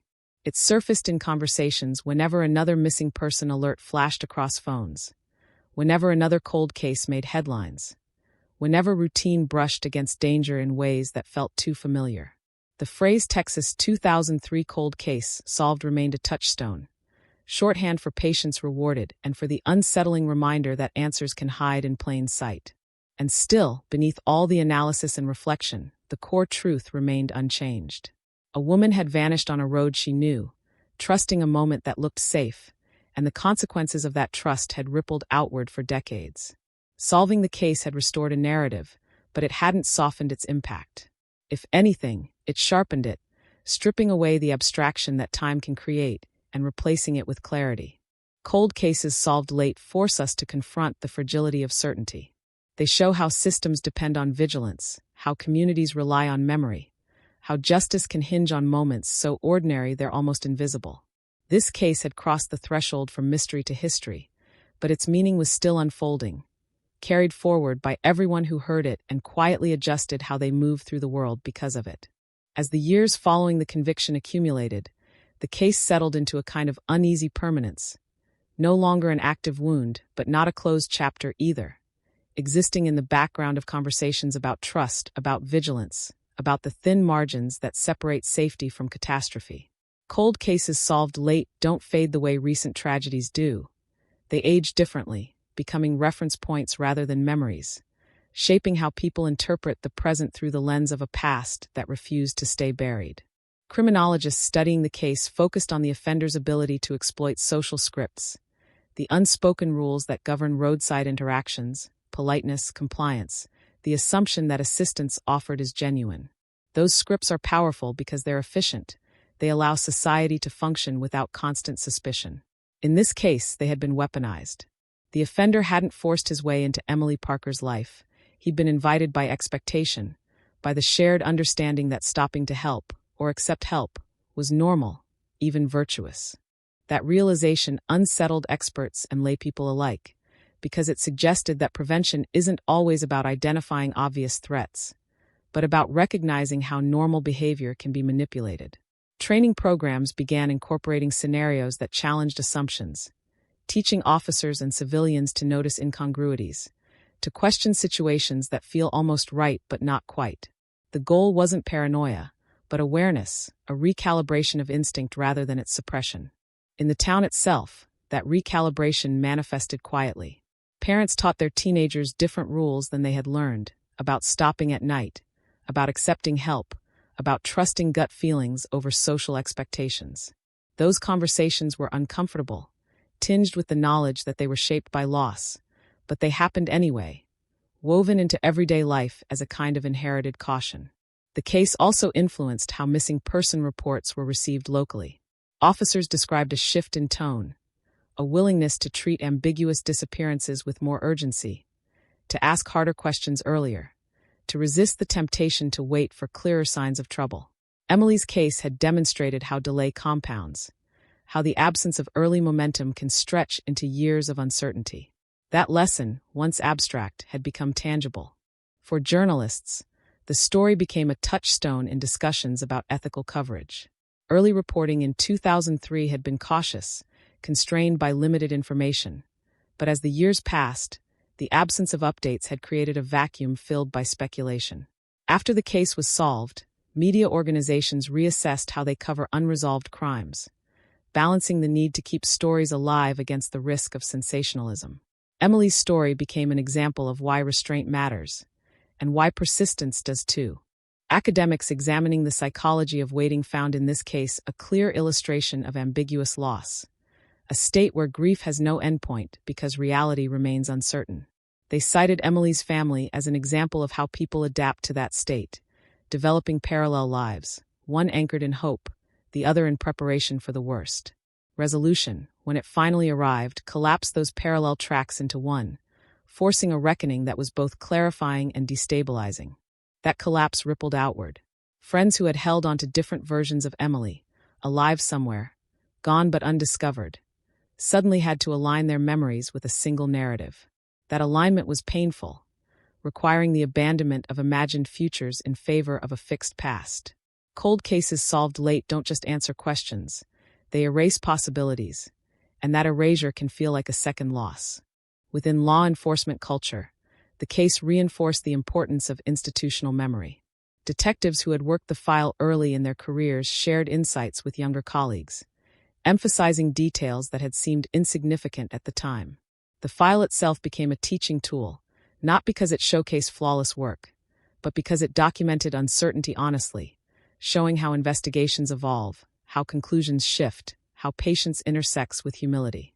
Interagency cooperation, once sporadic, became more intentional in the wake of the case. Information sharing protocols were revisited, data systems aligned, the recognition growing that crimes facilitated by mobility require responses that transcend borders. The suspect's ability to move freely across jurisdictions without detection underscored vulnerabilities that couldn't be addressed by any single department alone.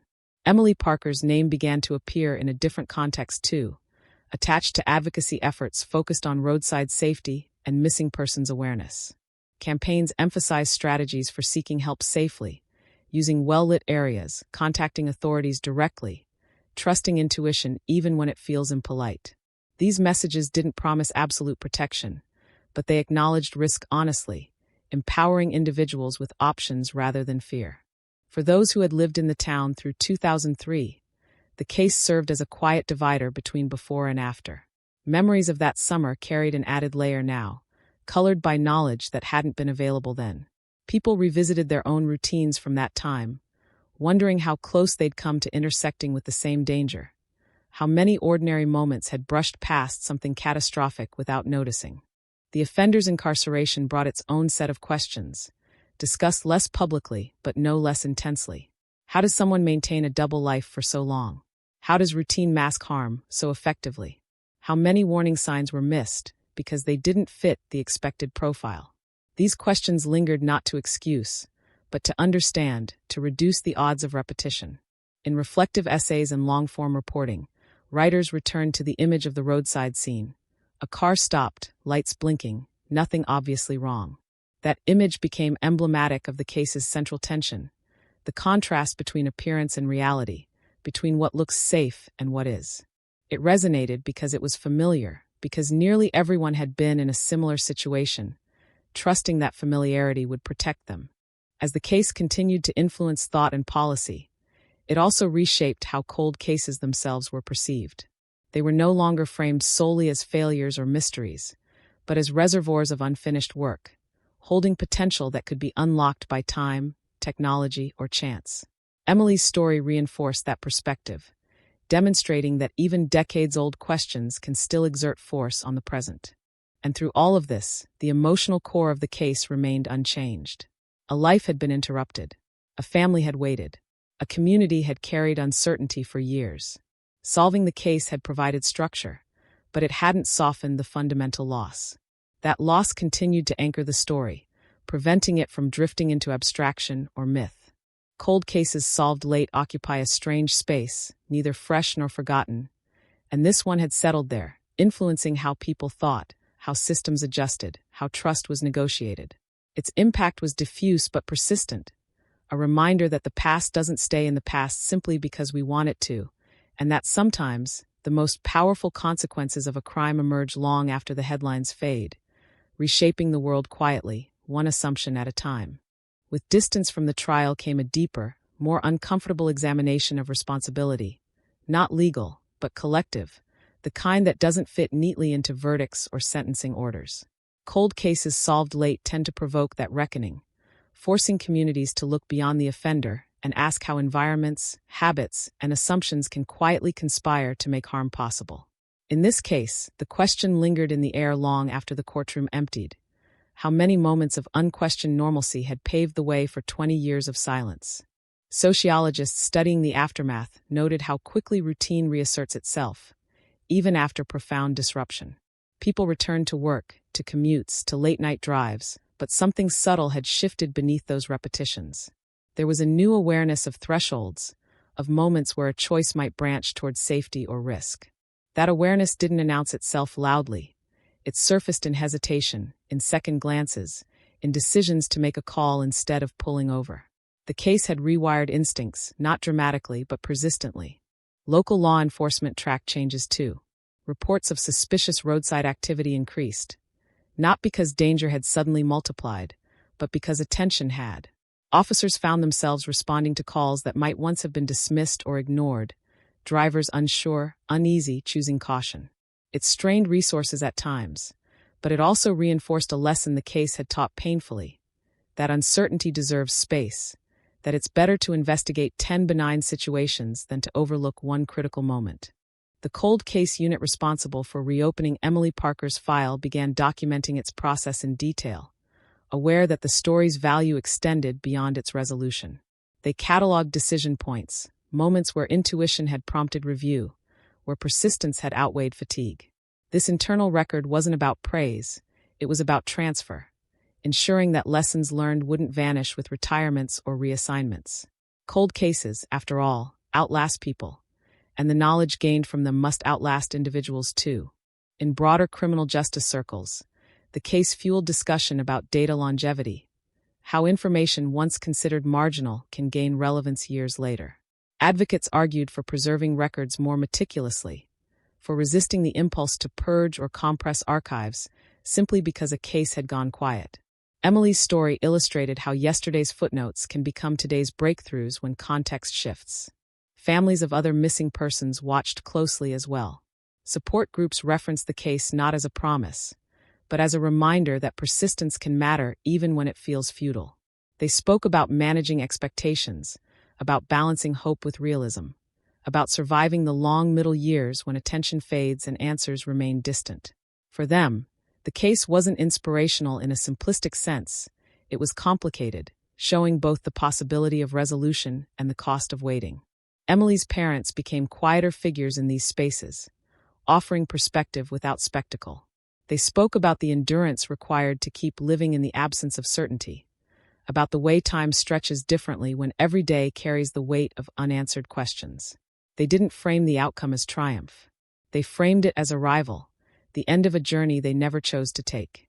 The case also resurfaced in legislative discussions about missing persons protocols, particularly around early classification and interagency coordination.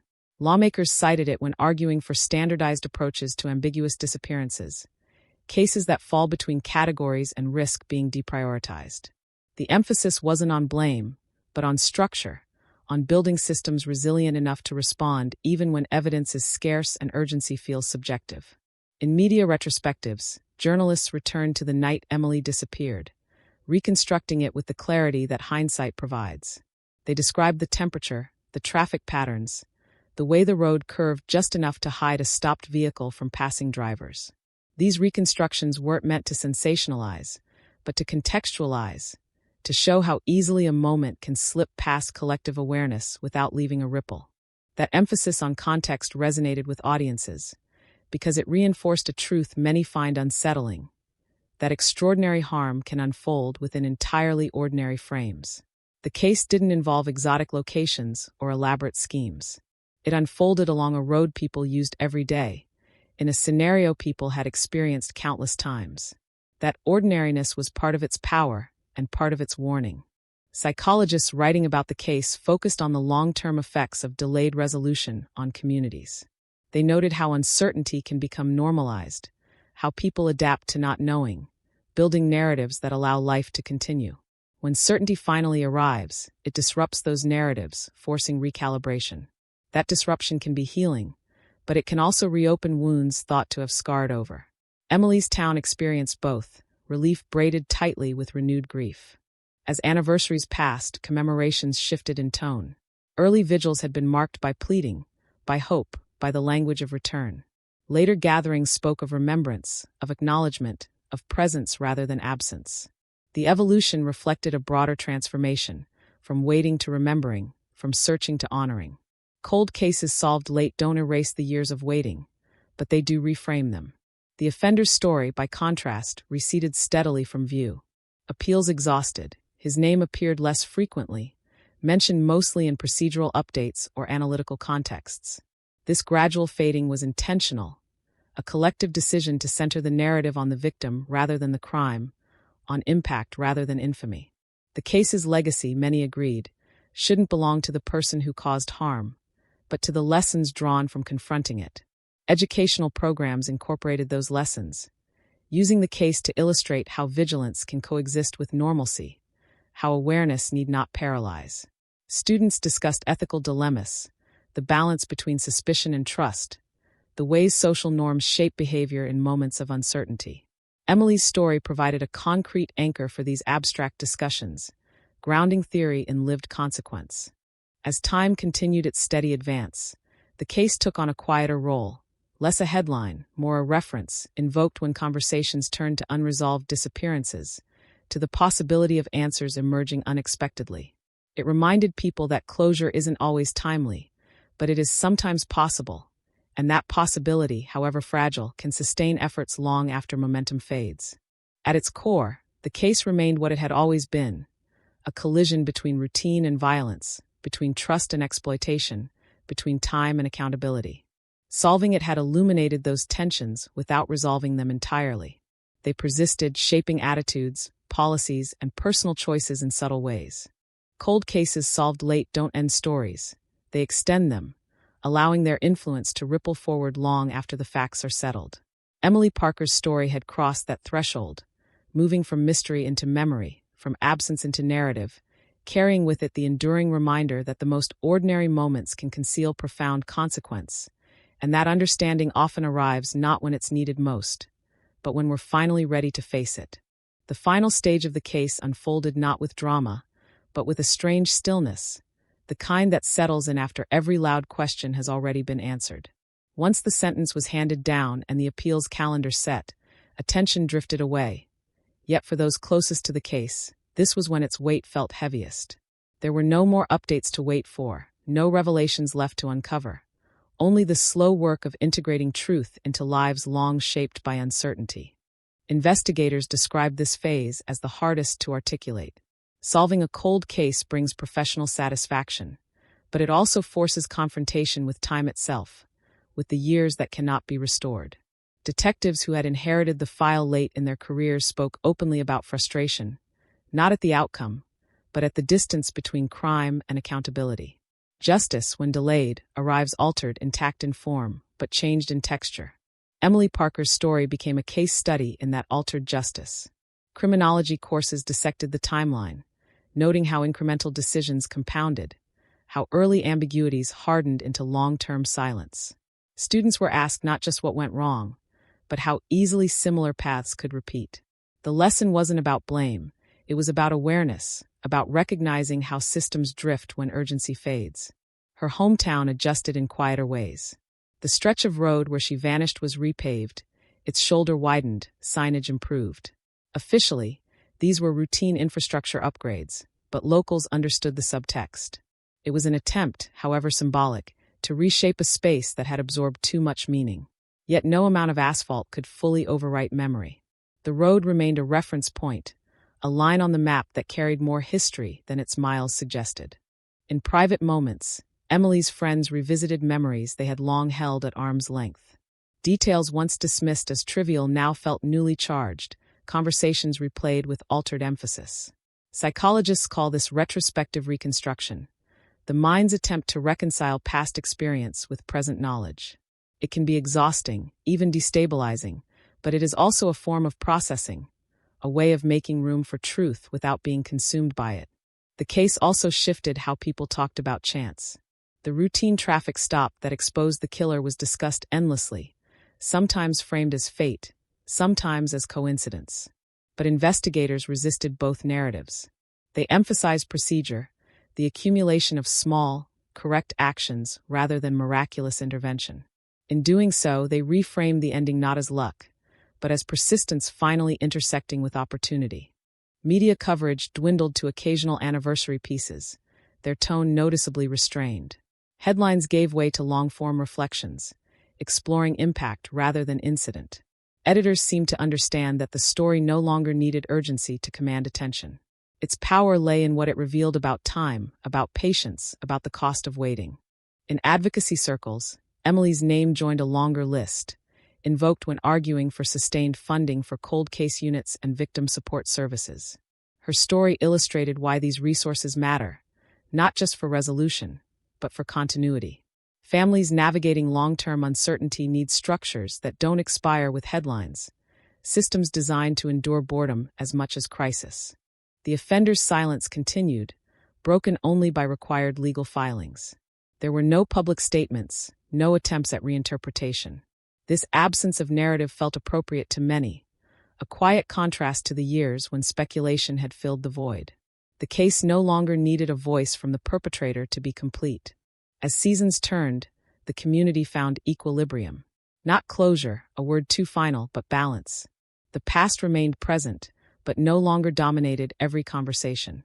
Emily's story existed alongside new ones, integrated rather than isolated. This, many realized, was the real aftermath of a cold case solved late, not an ending, but a recalibration.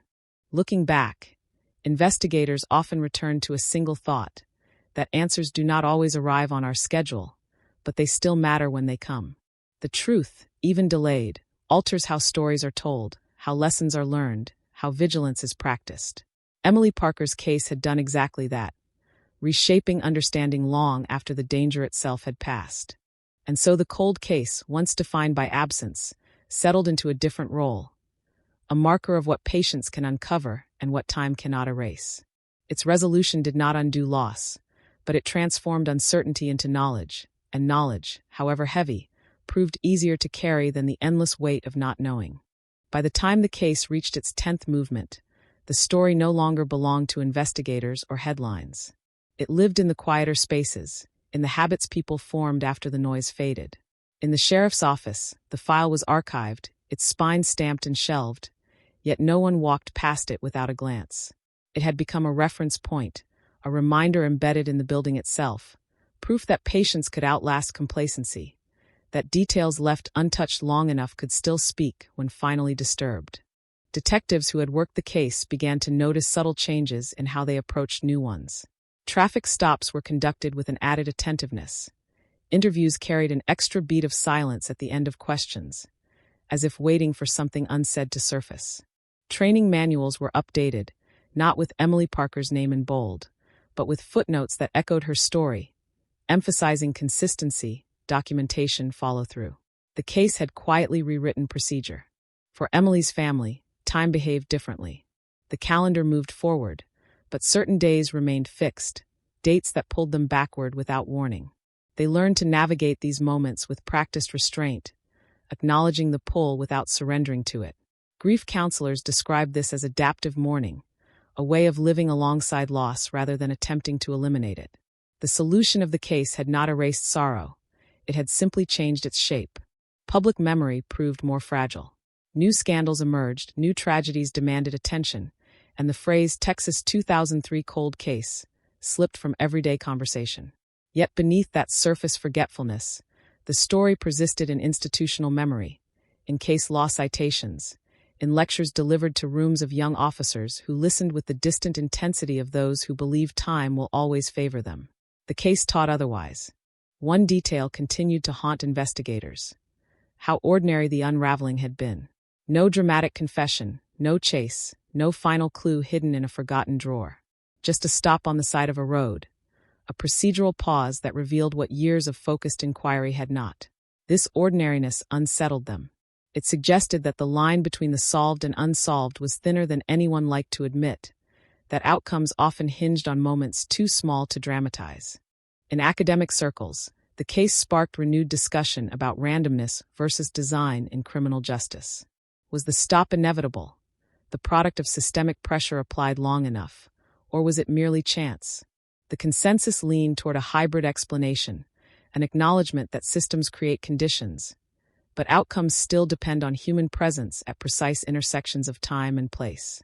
The case became a cautionary example, not of failure, but of fragility. Emily's name appeared in grant proposals and conference panels, invoked with careful respect. Advocates argued that cold cases should never truly go cold, that time should reduce urgency but never eliminate it. Her story provided a compelling counterpoint to budget-driven skepticism, illustrating that persistence, even when invisible, can still yield truth. Legislators listened, some persuaded, others merely attentive, but the conversation itself marked progress. Within the community, memory took on a quieter tone. There were no more public vigils, no organized marches, but small gestures endured. A scholarship fund established in Emily's name continued to award modest grants. Its application essay asking recipients to reflect on resilience. The answers varied, but many referenced patience, endurance, and the value of unanswered questions. The case had become metaphor as much as history. The offender's presence receded into abstraction. He existed now as a legal fact, a case number, a sentence length. This depersonalization felt intentional, almost merciful. By stripping away notoriety, the narrative shifted focus back to the impact rather than the individual who caused it. In this way, the ending resisted sensationalism, choosing containment over spectacle. As years passed, the road where Emily disappeared became unremarkable to passers-by. New residents drove it without context, unaware of the weight it once carried. For longtime locals, this forgetting was both relief and loss. Forgetting signaled healing, but it also risked erasure. The balance between remembrance and release remained delicate, negotiated privately rather than publicly. Investigators sometimes revisited the case during informal gatherings, their discussions less about evidence and more about emotion. They spoke of the silence that follows resolution, the absence of adrenaline, the sudden space left behind. Solving a case ends a pursuit, but it also removes a purpose that had quietly organized years of effort. Adjusting to that absence required its own form of processing. The media, too, evolved in its treatment of such stories. The language grew less triumphalist, more reflective. Phrases like "finally solved" were tempered by acknowledgement of time lost. Emily's case influenced this shift, reminding storytellers that resolution is not synonymous with restoration. Words mattered, especially when addressing those who had waited decades for answers. In classrooms and briefing rooms, instructors posed a question inspired by the case. What do you do when a file goes quiet? The answers varied, but the best ones emphasized routine, discipline, and refusal to equate silence with absence. The lesson was simple yet demanding. Treat every pause as temporary, every unanswered question as potentially patient rather than dead. As the narrative approached its end, the dominant emotion was not relief, but sobriety. The story had stripped away illusions about closure, replacing them with a more grounded understanding of justice as process rather than moment. Emily Parker's case did not end suffering, but it redirected it, channeling pain into memory, vigilance, and institutional change. And in that redirection, the case found its lasting significance. Not as a dramatic tale of capture, but as a testament to endurance, to the quiet accumulation of effort, to the truth that even when answers arrive late, they still reshape the world they enter. The cold case had been solved, but its influence remained unfinished, continuing to echo in decisions made long after the final headline had faded. In the end, what lingered was not the crime itself, nor even the unlikely sequence that finally exposed it, but the silence that followed understanding. Silence, after decades of questions, sounded different. It was heavier, more deliberate, no longer empty, but filled with the knowledge of what had been missing all along. For those who had lived inside the uncertainty, this silence marked a boundary, the line between not knowing and knowing, between endless speculation and an answer that could no longer be avoided. The case settled into history with a strange duality. On paper, it was complete, evidence catalogued, verdict recorded, appeals exhausted.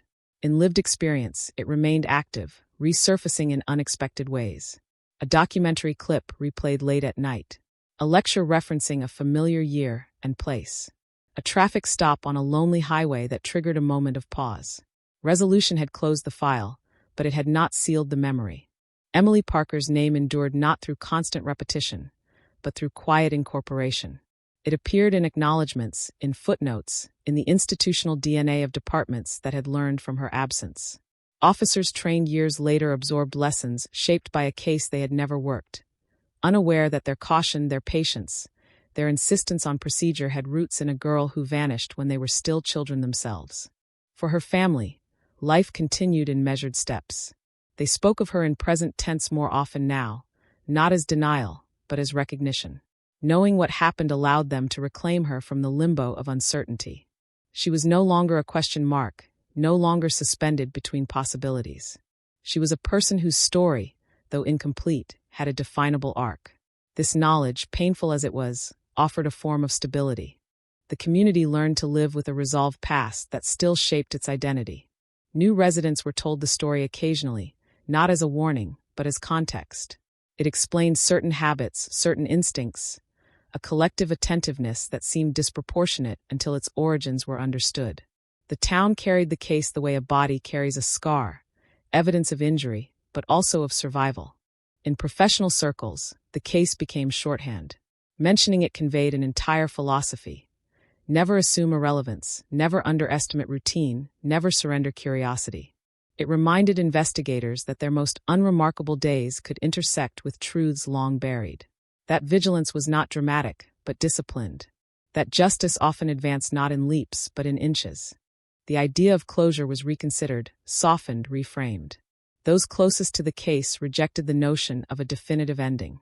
Instead, they spoke of resolution as a transition, a shift from searching to understanding. The pain did not vanish, it reorganized. The questions did not disappear, they changed form. This reframing allowed space for both grief and forward motion to coexist. Years after the final ruling, the road where it all began remained unchanged in appearance. Cars passed, tires humming, drivers unaware of the history beneath them. For some, this ordinariness was unsettling. For others, it was necessary. The world had not stopped for the crime, and it would not stop for its resolution. Life's indifference was both cruel and comforting. The offender faded further into obscurity, his story stripped of narrative power. This erasure felt intentional, a collective decision to deny him the immortality of infamy. In its place, attention remained fixed on impact, on the ripples that spread outward from a single act and reshaped countless lives. The focus had returned, decisively, to those who had endured rather than those who had inflicted. As time extended beyond the case, its lessons continued to surface in subtle ways. A detective chose to review an old file one more time. A patrol officer followed procedure without shortcut. A supervisor resisted the urge to close a case prematurely. These small decisions, invisible to the public, carried the case forward into the future, ensuring that its influence did not end with a headline. Looking back, it became clear that the true resolution of the Texas 2003 cold case was not the exposure of a killer, but the reaffirmation of a principle. That patience, though costly, can still yield truth. That systems, though imperfect, can learn. That even the most routine moment can carry extraordinary consequence. And so the story concluded not with triumph, but with vigilance. The file closed, the court quiet, the headlines archived. What remained was an understanding etched into practice and memory alike, a reminder that cold cases are never truly frozen, only waiting. Waiting for the right moment, the right question, the right pair of eyes on the side of a road, long after the world has moved on. What came after the ending was something no headline ever captured. Not aftermath, not epilogue, but a long, slow settling, like dust after a building collapse, still moving even when the noise is gone. The case was over, yet it continued to exert gravity, pulling thoughts, decisions, and quiet moments back toward itself. In law enforcement circles, people stopped saying the name out loud, but they didn't stop thinking it. Silence became the final chapter, written not in words, but in behavior. Years later, a young patrol officer would pull over a vehicle on a stretch of highway that looked painfully ordinary. Nothing suspicious. No alerts. Just a broken taillight, a missed signal. But before approaching the driver, the officer paused. Not out of fear, not out of instinct, but out of training shaped by stories passed down without flourish. Stories about patience, about procedure, about how history sometimes hides inside routine. That pause, invisible to everyone else, was the legacy of a case solved long after it should have been. Cold cases changed definition because of it. They were no longer framed solely as failures suspended in time, but as questions waiting for the right conditions. Investigators began speaking less about dead ends and more about dormancy. Evidence wasn't gone, just quiet. Witnesses weren't irrelevant, just aging. Memory, once dismissed as unreliable, was reconsidered as something that could evolve rather than decay. The case had taught them that time did not only erase, it also rearranged. Emily Parker's presence lingered in subtler ways. Her story no longer demanded attention, but it shaped empathy. Victim advocates noticed a shift in tone when officers spoke to families of the missing. Less certainty, fewer promises, more honesty about what could and could not be known. This realism, though harder to hear, built trust. It replaced false hope with sustained commitment, a quieter but more durable form of care. In academic journals, the case appeared as a footnote to larger arguments about persistence and probability. Analysts dissected the convergence that led to exposure. The patrol schedule, the location, the decision-making chain that prevented a routine stop from ending routinely. They avoided romantic language. No fate, no destiny, just alignment. The kind that only becomes visible in hindsight when randomness acquires meaning because something irreversible followed. For Emily's family, memory settled into something steadier. They stopped bracing for new information. The constant tension, the sense that any phone call could change everything, faded. In its place came a quieter ache, one that allowed planning, allowed laughter without guilt, allowed days to pass without being measured against loss. Knowing the truth had not healed them, but it had grounded them. Uncertainty had been the sharpest wound of all. The town itself aged. Storefronts changed. Roads widened. New families arrived with no connection to the past. But certain habits endured. Doors locked earlier than necessary. Neighbors noticed unfamiliar cars. Teachers lingered after dismissal until every child was gone. These behaviors were never explained directly. They were inherited, absorbed through atmosphere rather than instruction. The solved cold case lived on as instinct. Law enforcement conferences occasionally referenced the case obliquely. Speakers would pause, lower their voice, and describe a scenario everyone recognized without being named. A reminder that cases don't announce their importance. That the line between the ordinary and the historic is invisible until crossed. That professionalism means treating every moment as potentially consequential, even when boredom tempts shortcuts. The phrase routine traffic stop took on new weight. It was no longer shorthand for predictability, but for possibility. Training emphasized that routine is where systems are tested, not in high-stakes drama, but in repetition. Do the small things right every time. Document. Observe. Ask one more question. The case had proven that extraordinary outcomes rarely emerge from extraordinary circumstances. They emerge from consistency. As decades passed, the case stopped being taught as a story and started being taught as a principle. No names, no dates, just a scenario, a pause, a choice. Students who absorbed the lesson didn't know they were inheriting Emily Parker's legacy, but they carried it anyway, embedded in muscle memory and decision trees. The offender's existence receded into statistical anonymity. Another inmate, another sentence, another entry in a database. This anonymity felt deliberate, corrective. The narrative refused to grant him the permanence of recognition. Instead, permanence was reserved for impact, for learning, for the quiet recalibration of how justice was practiced. Sometimes, late at night, retired investigators admitted that the case still visited them. Not as regret, but as reminder. A file that once refused to speak, then finally did. A lesson in humility. Proof that certainty is fragile and patience is not passive. They had learned that solving a case is not an act of dominance over the past, but a negotiation with it. The world moved on, as it always does. New cases emerged. New mysteries demanded attention. But somewhere in the background, like a low-frequency hum, the Texas 2003 cold case continued to resonate. Not loudly, not urgently, just persistently. A reminder etched into practice and memory alike. That nothing stays buried forever, that routine is never meaningless, and that even after years of silence, the truth can still surface, quietly, unexpectedly, on the side of a road. Time did what it always does next. It thinned the sharp edges. It softened voices. It turned certainty into something more reflective, less urgent, more contemplative. The case, once a constant presence, became an undercurrent. Still there, still felt, but no longer pulling everything toward it. That was not forgetting. It was absorption.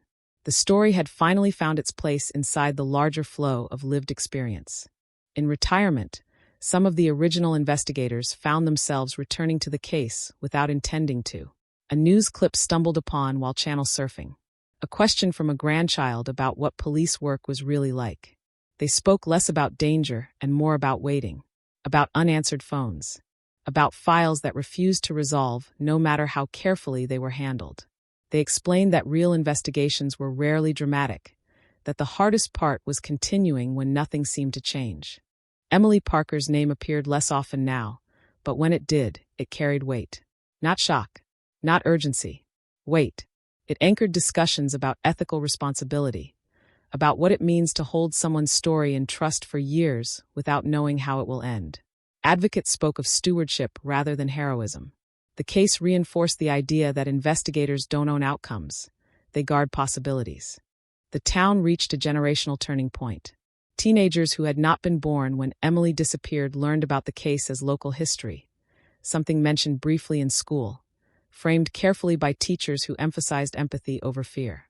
These students listened with curiosity rather than alarm. For them, the case was not a warning about danger lurking everywhere, but a lesson about attention, about how ordinary environments can hold extraordinary consequences. The physical artifacts of the investigation aged quietly. Evidence bags yellowed. Labels faded. Formats became obsolete. Digital backups were migrated, then migrated again. Each transfer carried the risk of loss, yet also the promise of preservation. Archivists treated the materials with a reverence usually reserved for rare documents, aware that these objects represented more than data. They represented years of waiting, of suspended answers. Cold case units cited the investigation when arguing for long-term investment in record maintenance. Not glamour, not technology alone, just continuity. The understanding that a case might not speak today or tomorrow, but could still whisper decades later if someone was listening. Emily's case had proven that attention itself was a form of preparedness. The narrative surrounding justice matured because of it. Public discourse shifted slightly away from the fantasy of instant resolution toward acceptance of complexity. The case became an example used by journalists to explain why some answers take time, why certainty is not always accessible on demand. This honesty, while less satisfying, fostered a deeper trust between institutions and communities. For Emily's family, anniversaries grew quieter. They marked them privately, no longer feeling obligated to translate their grief for others. There was a freedom in that privacy. The case was no longer a public question they had to answer repeatedly. It belonged to them again, shaped by memory rather than speculation. The road remained unchanged, and yet it felt different. Not haunted, not charged, just present. A place where something had happened, not a place defined by it. Locals drove it without ritual now. That ordinariness signaled something important. The past had been integrated rather than erased. Professionally, the case influenced how success was measured. Solving it had not been the product of brilliance, but of endurance. Departments began rewarding follow-through, documentation, and consistency. Traits rarely celebrated but essential to long-term truth. The case quietly rebalanced values.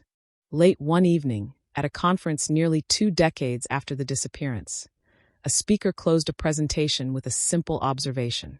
"Cases don't go cold," he said. "We just stop warming them." No mention of Texas. No that this. But everyone understood. The room fell silent, not out of shock but recognition. That recognition was the final contribution of the case. It reshaped how people thought about time, about effort, about the invisible labor of not giving up.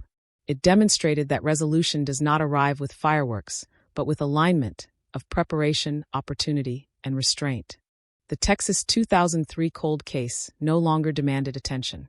It had earned something rarer. It had become part of the professional conscience of those who knew its shape, a quiet standard against which decisions were measured.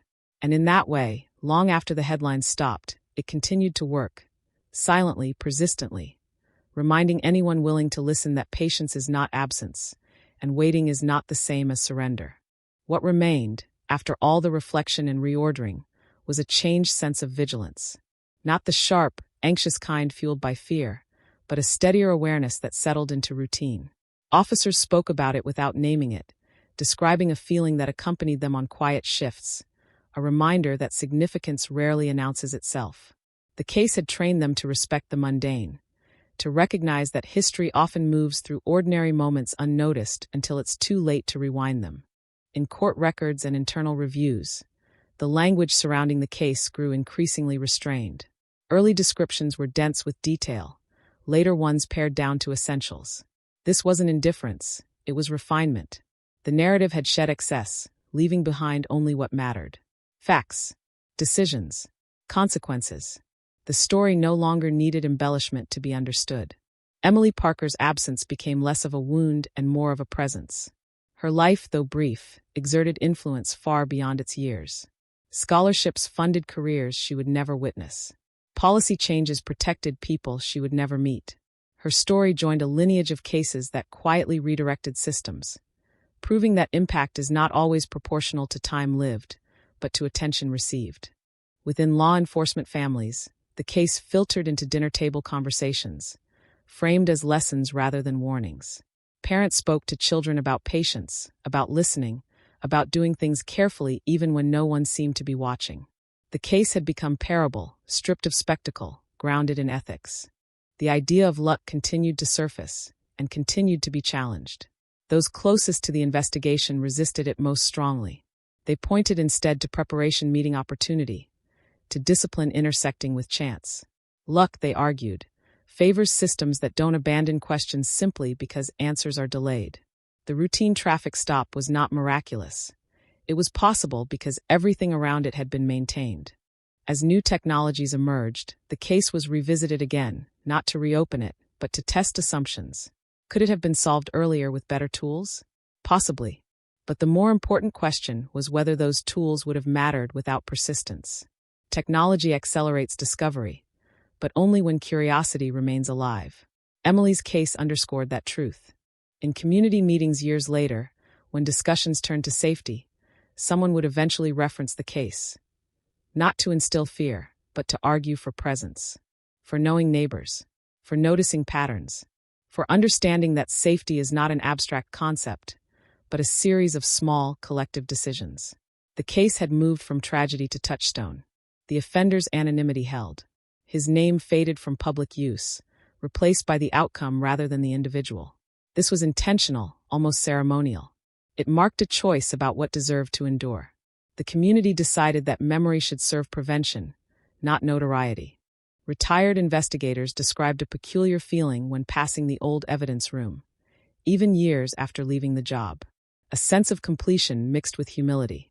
They had been part of something larger than their own careers, something that unfolded on a timeline indifferent to promotions or retirements. The case had outlasted them, and that endurance carried a quiet authority. The phrase cold case solved lost some of its triumphal tone. It became more measured, more honest. Solved did not mean healed. It meant clarified. It meant that uncertainty had given way to knowledge, and knowledge, however heavy, was preferable to endless speculation. The language matured, shaped by experience. As time continued forward, the case receded further into the background, yet its influence remained embedded in habits and standards. It informed how files were kept, how questions were asked, how patience was valued. It lived on not as a story told often, but as a principle applied daily. And in that persistence, the case found its quiet ending. Not a moment, not a headline, but a steady continuation. A reminder that justice is rarely loud, rarely immediate, and almost never complete. But when pursued without surrender, it leaves behind something enduring. A discipline, a memory, a refusal to assume that silence means nothing is there. Eventually, even the echoes began to fade. Not disappear, not vanish, but settle so deeply into the background that they became indistinguishable from instinct. The case stopped feeling like something remembered and started feeling like something known, the way gravity is known, rarely considered, always present. It no longer demanded reflection. It informed behavior without asking permission. In precincts far removed from Texas, officers who had never heard Emily Parker's name followed procedures shaped indirectly by her story. They paused before closing files. They double-checked timelines that didn't quite line up. They resisted the urge to label something unsolvable simply because it had grown quiet. The case had traveled without traveling, influencing decisions without being cited, altering outcomes without being credited. The idea of time itself changed meaning. Investigators learned to think in longer arcs, to accept that some truths ripen slowly, indifferent to pressure. They spoke about patience not as waiting, but as sustained attention, a discipline, an active choice. The case had demonstrated that neglect and patience look similar from the outside, but their consequences could not be more different. Emily's life, once defined publicly by disappearance, reclaimed dimension in private memory. Friends remembered her voice, her impatience, the the way she laughed too loudly at jokes that weren't funny. These details, once overshadowed by mystery, returned to the foreground. Resolution allowed her to exist again as a person, not a question. This restoration mattered more than any verdict. The community reached a point where mentioning the case no longer altered the mood of a room. Conversations continued. Life flowed. This was not disrespect, it was absorption. The story had been metabolized. It no longer interrupted the present because it had become part of it. In training rooms, instructors stopped using dramatic language altogether. The lesson had outgrown storytelling. It was conveyed through expectation. Do your job thoroughly, even when it feels inconsequential. Especially then. The case had proven that the most dangerous assumption is that today doesn't matter. The routine traffic stop, once reduced to a footnote, gained symbolic weight. Not as destiny, not as miracle, but as proof that consistency accumulates. That attention compounds. That no moment exists in isolation. Every action inherits the past and shapes the future, whether acknowledged or not. As years extended further, the legal record gathered dust, untouched but intact. It no longer needed revisiting. Its purpose had been fulfilled. What mattered now was not the documentation, but the culture it had influenced, the quieter, more disciplined approach to uncertainty. Those who had carried the case the longest eventually released it, not through forgetting, but through trust. Trust that the lessons had taken root, that vigilance would persist without reminders, that the work would continue even when the story did not. And so the Texas 2003 cold case reached its true conclusion. Not in a courtroom, not on a roadside, not in a headline, but in the steady, unremarkable choices made afterward. Choices shaped by the understanding that silence is never proof of absence, that routine is never empty, and that even after years of stillness, the truth can wait patiently, until someone is paying attention.